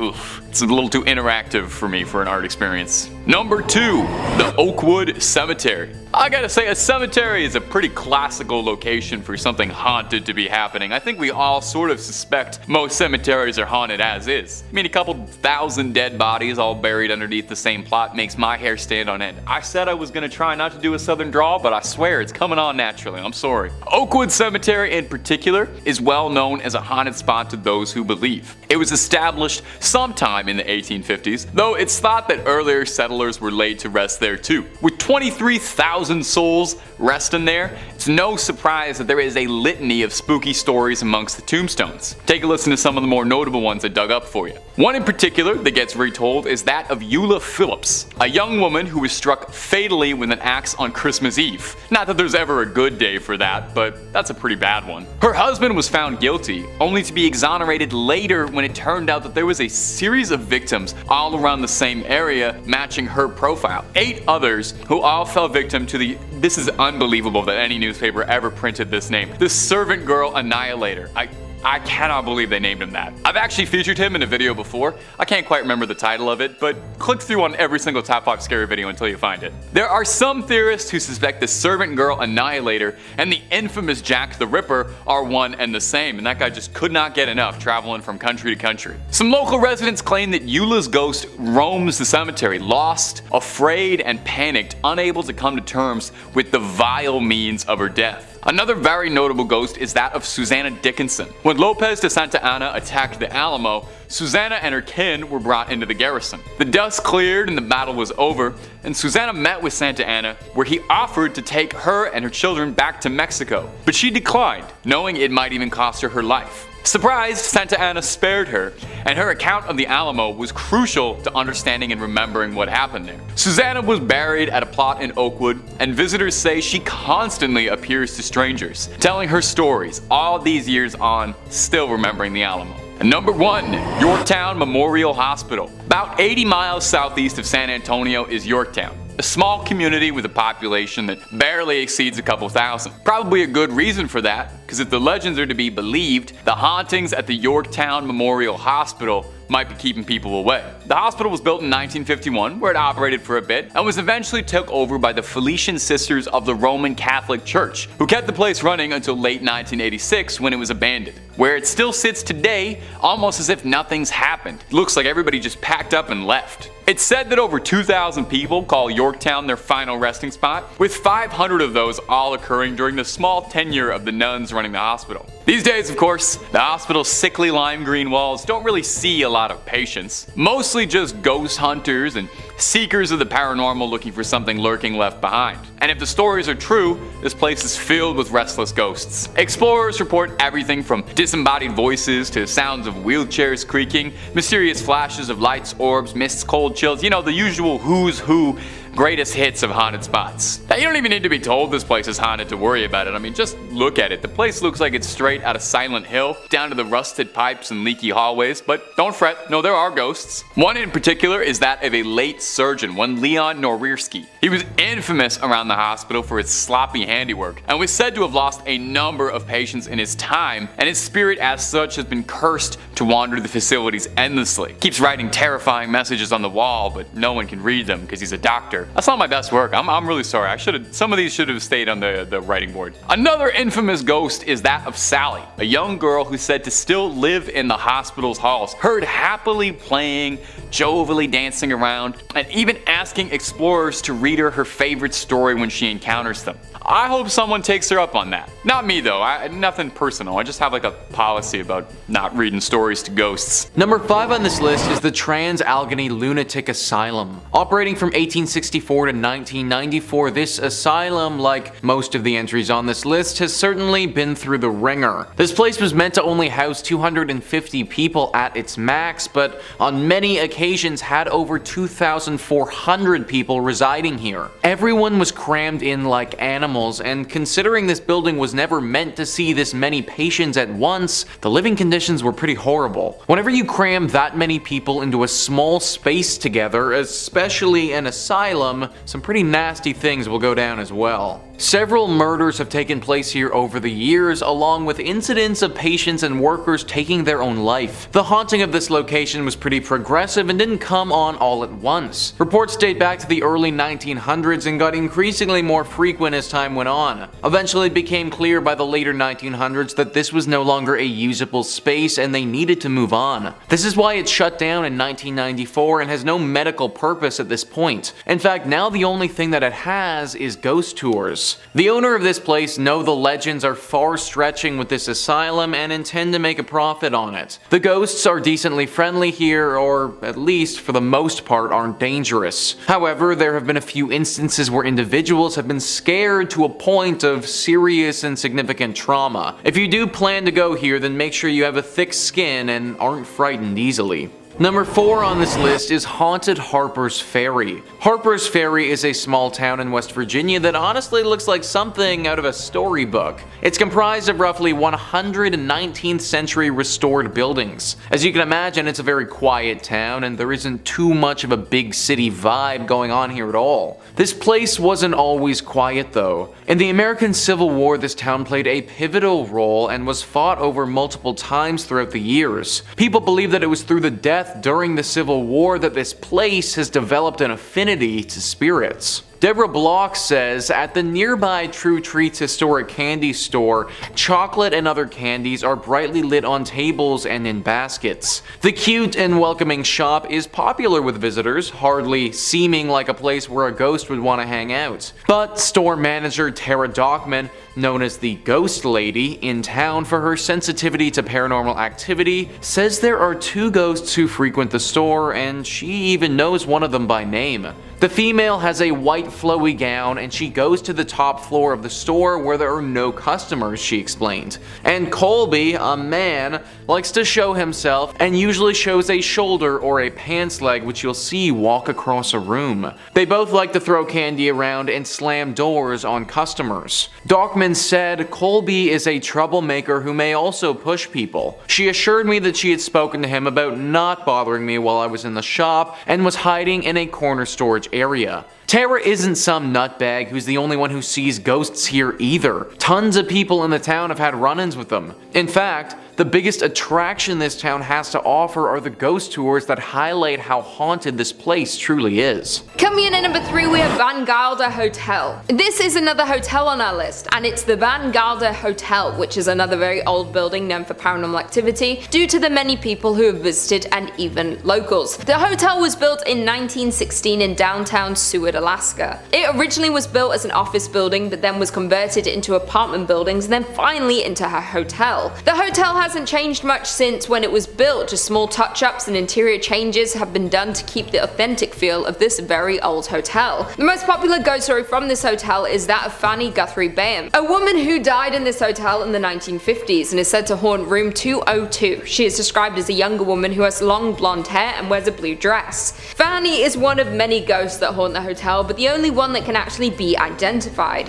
It is believed that Fanny was shot in the head by her drunk husband one night, and she still roams this hotel to this day. An eyewitness account who was staying at the hotel in 2001 remembers that one night at 1:21 AM, she was awoken to the whole building shaking and heard someone running up and down the stairs. The guest then asks a worker at the hotel if there was just an earthquake, to which the worker told her no. The customer had actually experienced the ghost of Fanny reliving her murder. Along with Fanny, there have been sightings of a lone, unidentifiable man who is said to appear only as wisps and orbs, as well as sightings of 2 men wearing bowler hats and can be seen standing behind the front desk, and also 3 children can be seen running from room to room, giggling when there are no guests staying at the hotel. If I were you, I would avoid staying at this place at all costs. Wish I knew where this hotel was. I stayed at a hotel in Seward, Alaska with my family once, and we had a weird situation, but it was just us. We were just the weird ones. We went fishing, we were fishing all day, getting rockfish, we're out in the waters.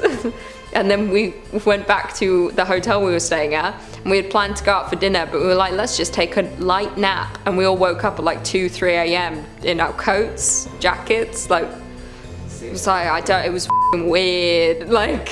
Coming in at number 2, we have Tonsina River Lodge. Next on this list is the Tonsina River Lodge, which is located in Tonsino, Alaska, and is part of the Copper River Valley area. The lodge is considered to be the centerpiece of Tonsina Valley. Originally named the Donaldson Roadhouse, it was built by Jim Donaldson in the 1900s, and then later in 1902, Jake Nafstad and Fred A. Martin added onto the main roadhouse building and ultimately changed the name to the Tonsina Roadhouse. It would later go under another name change, the Upper Tonsina Roadhouse, and underwent some more accommodations which could house up to 60 guests. This hotel is very historic and actually was once a brothel before it had eventually become the Tonsina River Lodge. The most popular ghost in the lodge is Charlie, who had been seen by many different workers at the lodge as well as tourists staying there. There are a few different stories of what happened to Charlie, one being that he was wanted for murder in Canada and went on the run. When authorities caught up to him, he resisted arrest and was shot and died in room 18. Another account says that Charlie got rejected from his love interest and having nothing to live for, he ended up taking his own life in room 18. And to this day he is seen wandering up and down the hallways looking for his beloved.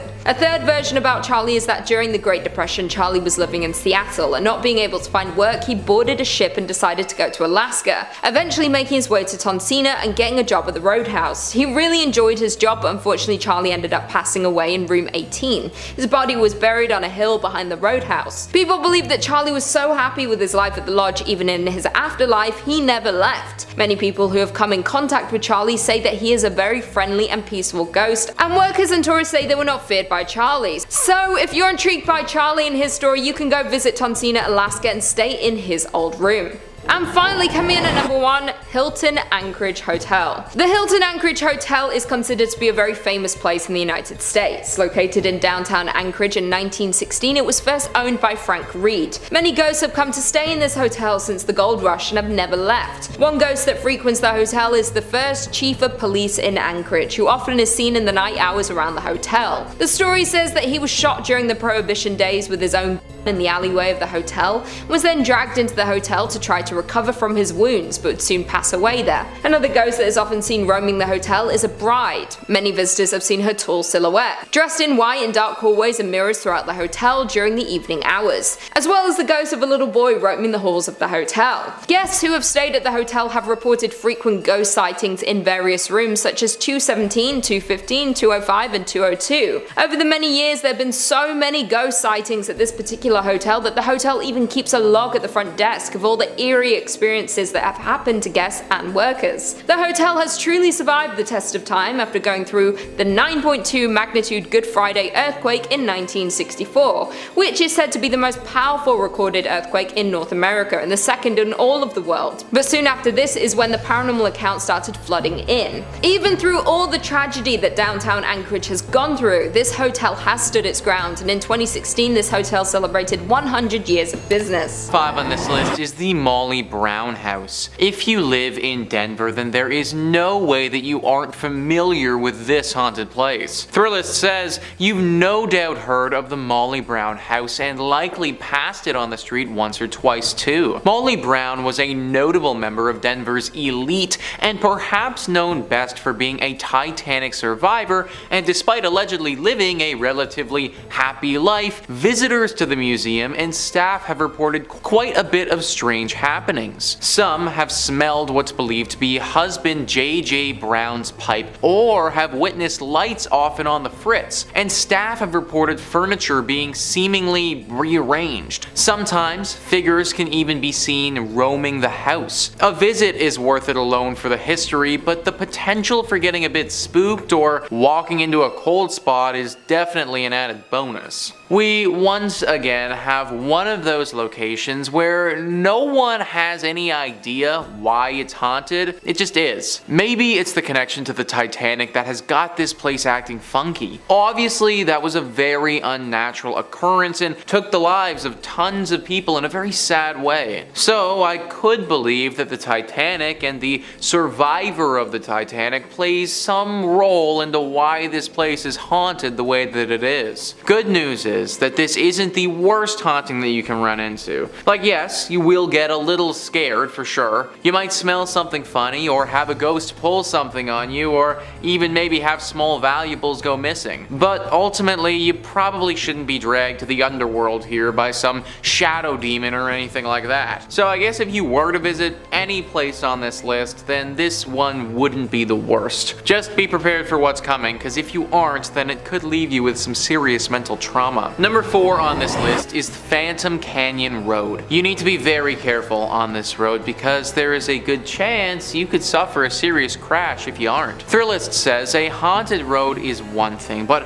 a haunted road in Colorado means you're likely on the edge of a mountain and at some serious elevation. Phantom Canyon Road is a detour off the Gold Belt Tour byway connecting Cripple Creek and Florence, and was originally the railroad for that route. As you drive along, you can clearly see the ghost towns of Wilbur, Adelaide, and Glenbrook, and legend has it that the reason for Phantom Canyon's name is credited to sightings of a man wearing a prison uniform walking along the tracks in the 1890s. The man supposedly had been executed at the Colorado State Penitentiary a few days earlier. So yeah guys, you better have your wits about you, because if you don't, this ghost might come out and startle the crap out of you, and then the next thing you know, you're gonna be face deep into a tree somewhere. It also just adds to the horror ambiance that you're driving past several ghost towns along the way. Like, of course, they just had to be on the side of the road as you're also getting stalked by this ghost prisoner. No one really knows what this prisoner wants with you, but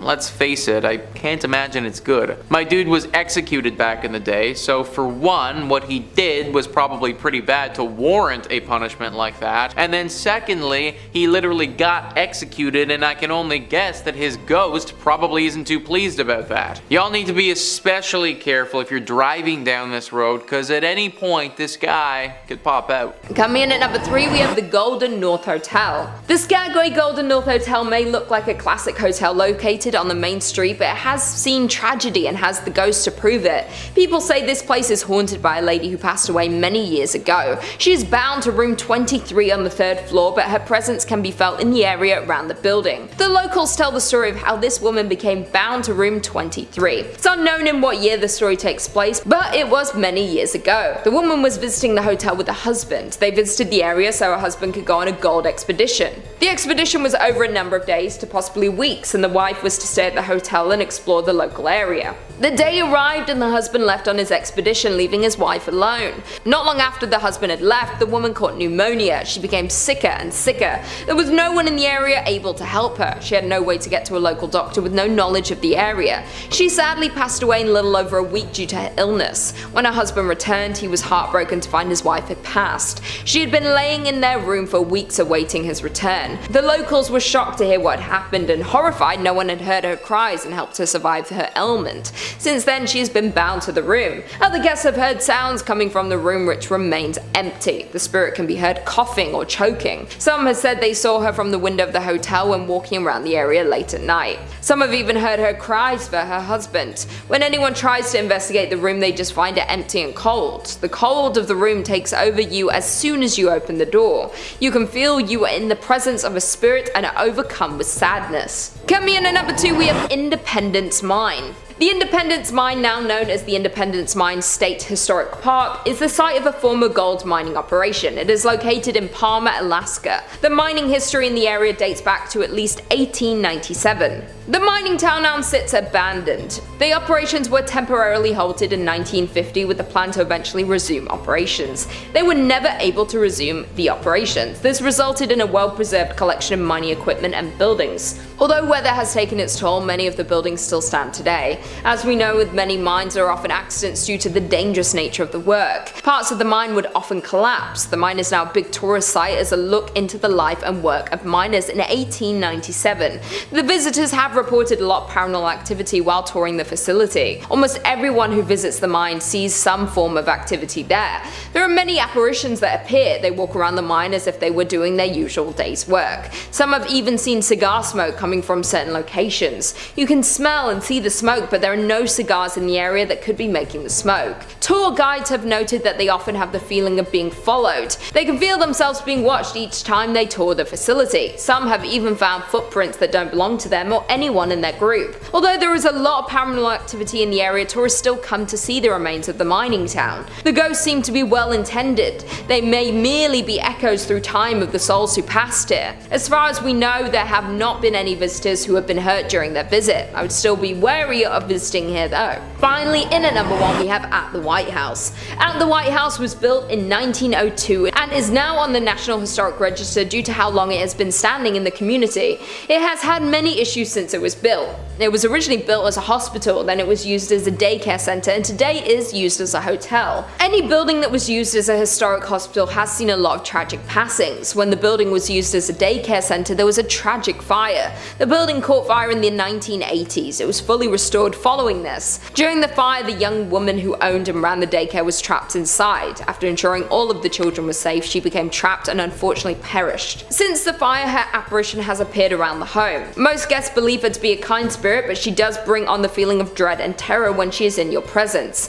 Guests at the hotel have claimed to be startled awake by the young woman standing at the foot of the bed. Once they wake up and become frightened, the spirit usually disappears. Workers at the hotel claim that she appears to show more interest in families with children. She reportedly had a love for looking after children, and even in death she wanted to ensure their safety during their stay at the hotel. It is unknown what room she was trapped in during the tragic fire, but there are numerous cold spots around the hotel. Others have heard faint screams and cries coming from certain rooms. She is hailed as a hero for saving all of the children during the fire, but guests are still frightened when greeted by her ghosts in the early hours of the morning. Number 5 on this list is Villa Paola. This haunted place is located in Miami and has quite the interesting guest in the backyard. Thrillist says, this stately white mansion was originally constructed as the Cuban consulate in the mid-1920s, home to Consul Domingo Milord and his wife, Paola. The Cuban-born Paola was known to spend her days playing piano and drinking Cuban coffee until she died from complications from a leg amputation in 1932. Legend has it that Domingo interred his late wife in a sarcophagus laid in the backyard. The sarcophagus is still there now, covered by ficus tree roots and nearly impossible to reach. Whether or not it actually contains her mortal remains is debatable, debatable at best, but reports of her ghost persist. It's said her ghost is in different rooms there, says History Miami's Dr. Paul George. People who've lived at Villa Paula since have had existential kinds of experiences. Among them, phantom coffee smells and piano playing, a one-legged woman roaming about as well. So there is a literal sarcophagus just chilling in this person's backyard. Can you imagine having that just show up on the house listing? I'd be like, no, we are not okay with that. I'm kind of surprised that no one has gone to go deal with the sarcophagus before. I mean, you can't just leave this thing down there like that and expect the ghost to just go away. I would imagine that Paula's spirit is probably tied to the sarcophagus, and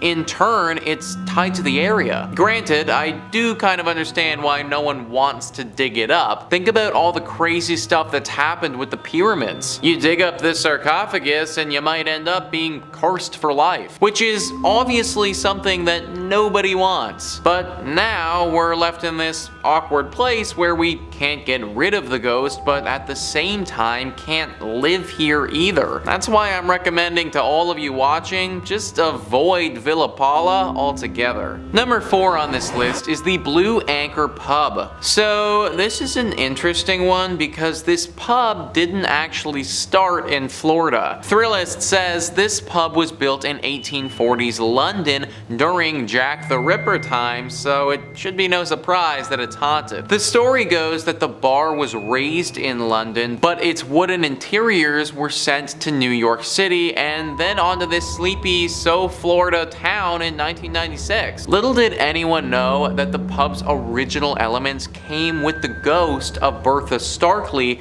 a cheating wife who was murdered by her husband. Today, she can be heard rattling pots, knocking things over, and wailing in the middle of the night at the Blue Anchor. Every night around 10 p.m., the time that she was murdered, Bertha likes to remind everyone she's still here, so the current owners ring the ship's bell to scare her away. So, first thing, I've never actually heard of that before, where they take a building from one continent and then just decide to move it over to another continent. This bar must look pretty cool on the inside to go to all that trouble though. Obviously, this was a bit of a mistake and everyone would have been better served if we relocated this thing straight to the dump. Bertha doesn't care if it's in London or America or anywhere. As long as the structure of this pub is still intact, her ghost will still be floating around, which makes it very hard to enjoy a night out at this place. Like, imagine drowning several pints, going to take a and then getting ambushed by some 1800s ghost in the bathroom with your pee-pee hanging out. Like, I don't know if I'd ever be able to recover from that, folks. Number 3 on this list is Central City Masonic Cemetery. Of course we had to have a cemetery on this list. No haunted place list would be complete without at least one of them. Thrillist says, founded as a mining town in the late 1800s, Central City is now known as a destination for those looking to head to the hills for a gambling fix in the casinos that now dot the area. But one thing hasn't changed. The woman in black who twice a year appears in this hilltop cemetery above the town. Known as the Columbine Lady, she comes to visit the grave of John Cameron, a prominent former resident of Central City who died in 1884. Some believe she is his fiancée, appearing to leave flowers for her lost love on November 1st, the anniversary of Cameron's death, and April 5th, a date for which the significance remains a mystery, much like the woman herself. This place is safe to go to if, of course, you do not go during these times. She's been coming for a long time, and anyone who tried to interfere with her has had to pay the price. Now, people kind of suspect that she was in a relationship with John Cameron, but there's also another theory. Many people think that John actually wronged her in his life, and that this woman in black comes twice a year to double check that John is still dead and hasn't come back to life by some means. Pretty scary tale for sure, one that you probably don't want to get involved with. Number 2 on this list is the Broadmoor. Located in Colorado Springs, this hotel would be freaking awesome if it wasn't so haunted. Thrillist says this sprawling 5-star hotel has a lot to offer for anyone seeking a relaxing and indulgent getaway. But along with the golf course, spa, and nearby zoo, there's one feature you won't find in any brochure. Staff and guests alike have reported the presence of a woman, often in the penthouse where Julia Penrose, co-founder of the property, once lived. While not confirmed, Penrose's death is said to have been surrounded by a strange occurrence in which she went missing and was later found, confused and shaking in the woods nearby with no memory of how she got there. She passed away a week later, and perhaps her spirit remains, watching over the property and seeking answers about her own mysterious death. Now I'm wondering, man, how did Penrose die? Like, this whole story feels like a movie or something like that. I truly think somebody needs to get in here and investigate what the heck happened here. Cause like, should we be scared of the region because this is gonna happen again? Was Julia doing something specific before she disappeared, and should we avoid doing that thing? There are just so many questions that need to be answered here, and sadly I can't do it from the comfort of Toronto. That being said, I'm also not trying to end up like Julia, and therefore will be leaving this job to somebody far more qualified. And finally, number 1 on this list is the Highlands Ranch Mansion. A truly picturesque mansion, one that's been standing for over 100 years and one that's home to a ghostly spirit. Thrillist says this sprawling stone mansion, built in 1891, is often rented for weddings and events due to its impressive structural beauty and picturesque prairie views. But it's also a historic property and somewhat of a museum of the times, with a bit of paranormal activity sprinkled in. The ghost of Julia Kistler, daughter of F. Kistler, who bought the property in 1926, is said to haunt the home, with visitors and staff alike reporting hearing a woman's sobs, seeing a silhouette figure moving about when the mansion was otherwise vacant, and lights sporadically turning on and off. I don't know about you guys, but during my wedding ceremony, I want to hear beautiful sounding music, not the sobs of some ghost woman thing. Apparently she's crying all the time, and this woman's emotions are not something to play with. There's a story where once several children were playing around here. There was a wedding ceremony scheduled here for later that day, and the children were off doing what kids do before the proceedings got underway. They ran into this ghost crying, and then they started to make fun of her. They were rude and definitely unkind, but they also didn't deserve what she did next. It's said that in a fit of rage, she flew inside their bodies and possessed each and every one of them for a short time, showing them things that were truly terrifying. Things that have ultimately changed those boys' lives and altered their mentality forever. Any ghost that's capable of doing something like that, that's one that I don't want to be around. Number 5, the Lexington. If you're a Texas native, then you probably don't need much introduction to the USS Lexington. Formerly known as the Blue Ghost, the decommissioned aircraft carrier now stands as a museum, and it's thought by some to hold a lot more than some old war relics and stories. Might just contain some old souls who've never quite left its service. The museum's director of operations, Charles Russell, claims that the museum receives hundreds upon hundreds of reports of supernatural and inexplicable activity and sightings every single year. Most famous among them is a benevolent ghost dressed in a sailor's uniform who aids guests in finding their way around the ship before vanishing back into the air. He describes one particularly vivid encounter with a spirit inhabiting his office, where after losing 6 pens over the course of a week, he found all of them arranged perfectly, laying side by side in front of his keyboard. He reassures visitors that the spirits who live aboard the Lexington are playful, not frightful. They're more like Casper in that regard, I guess. Other stories tell sightings and reports of hearing lost souls running for cover after a torpedo attack, describing running sounds and other strange noises in the hangar bay. The paranormal tour guide aboard the Lexington describes it as, this was their home and they don't want to go anywhere else. I kinda get it, you know? I'd want to live on an aircraft carrier. That seems pretty cool. I'd try to swing that as long as I could. Like most purportedly haunted locations, if finding something spooky in the cold steel of the Lexington truly interests you, the museum offers a paranormal investigation tour where guests can spend the night with their own equipment in the hopes of finding someone to trip up your EVP meter. And if that ain't enough for you and you're looking for something spooky from the confines of your own home, well, we can hook you up with that real easy. Click through on Top 5 Scary because we've got loads of videos about haunted spots, ghosts, ghouls, goblins, aliens, cryptids, conspiracies, and just about anything freaky you can think up. Stay subscribed, stay scared, but, stay watching this video as well, okay?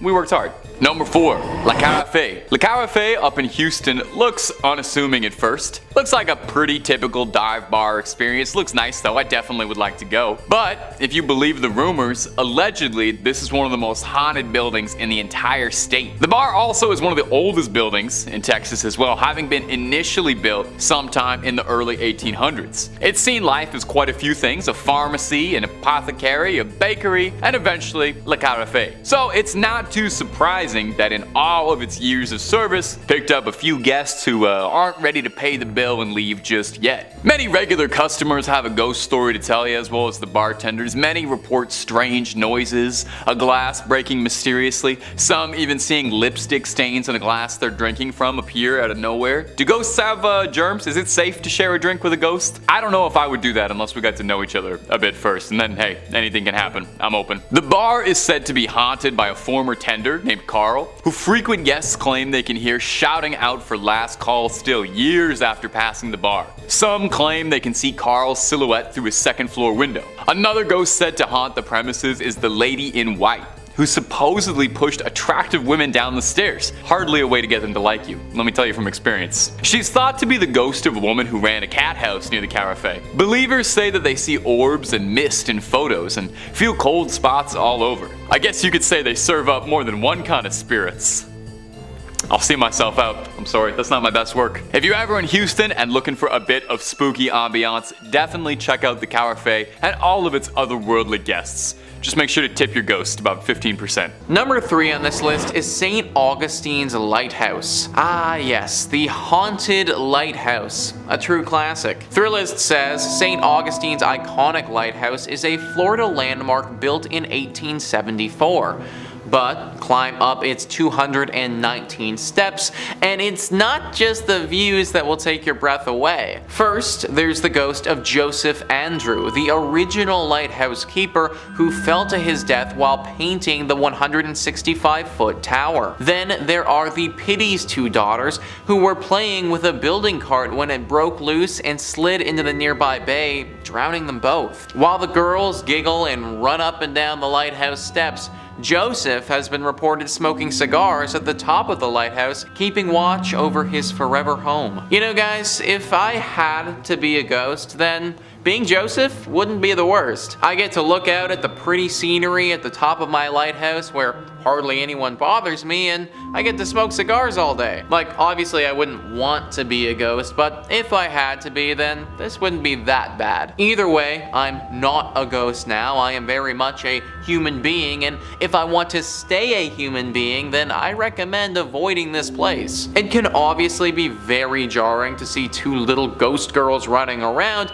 and even though all of these ghosts are supposed to be pretty chill, we know that the paranormal can be unpredictable. I'm sure that there are tons of other non-haunted Florida lighthouses around if you're really pining for a good view. Number 2 on this list is Fort East Martello. If you don't like dolls, then you really won't like this one, guys. Thrillist says if there is one rule all Floridians follow, it's do not mess with Robert the doll. The 4-foot figurine has terrorized anyone who hasn't taken him seriously since he was gifted to artist Robert Jean Otto in 1904. Otto blamed any mischievous act around him on Robert the doll, effectively coining the oft-repeated Robert did it mantra. The doll currently holds court inside Fort East Martello, where he lives inside a glass case surrounded by a constant soundtrack of haunting xylophone music. The room evokes a heavy air immediately upon entering, and the walls are papered with apology notes from cocky tourists who've dared cross the world's most haunted plaything. Even the Prince of Darkness himself, Ozzy Osbourne, felt Robert's wrath when he suffered a series of health mishaps shortly after dissing the doll on his reality show. I don't like dolls, folks, especially the haunted variety, so this entry obviously had to make the list. Clearly it curses you after you see it because people literally have to come back here and ask for its forgiveness. I don't know if the notes work or not, but I guess that's all you can do when you're dealing with a haunted doll. Hopefully this doll can just chill out and stop haunting people, but in the meantime, I just flat out avoid going to this place in Florida altogether. And number 1 on this list is Casa Monica Resort and Spa. It really sucks that this place is so haunted because it's truly beautiful. Thrillist says St. Augustine's fanciest hotel is also its most haunted. In fact, this 5-star Mediterranean revival haunt is a hotbed of spectral activity. Children are heard running along the 4th floor, but no one is there. The radio in the Ponce de Leon suite randomly comes on, but no one's there. Guests of room 411 wake up to people staring at them, but no one's there. But it's the 3-story Flagler suite high in the tower that's most haunted. Maids have seen a child's handprint appear on the 1st floor bathroom mirror, and after knocking, one heard a man say, "We've been expecting you," from an empty bedroom. Its spookiest claim to fame, however, is the male ghost staring out of the top tower window. He's believed to be the ghost of one of 2 people, either Franklin Smith, the architect who built the hotel, or Henry Flagler, the man who purchased it. I personally don't care if it's the architect, the man who purchased it, or God. Anyone who says, "I've been waiting for you as I enter an empty bedroom," it's not the type of individual I want to be around. Also, where are these children coming from and what are those sounds? Okay, so you want to tell me a scary story where the architect of the building fell in love with his work and then when he died, his ghost stayed here. Alright, fine, I can buy that, I can believe that, but like, what are the children doing here? What do they have to do with this place and the architect? Maybe this is just one of those spots where it doesn't matter what happened here, it doesn't matter what will happen here in the future, it's just always destined to be haunted.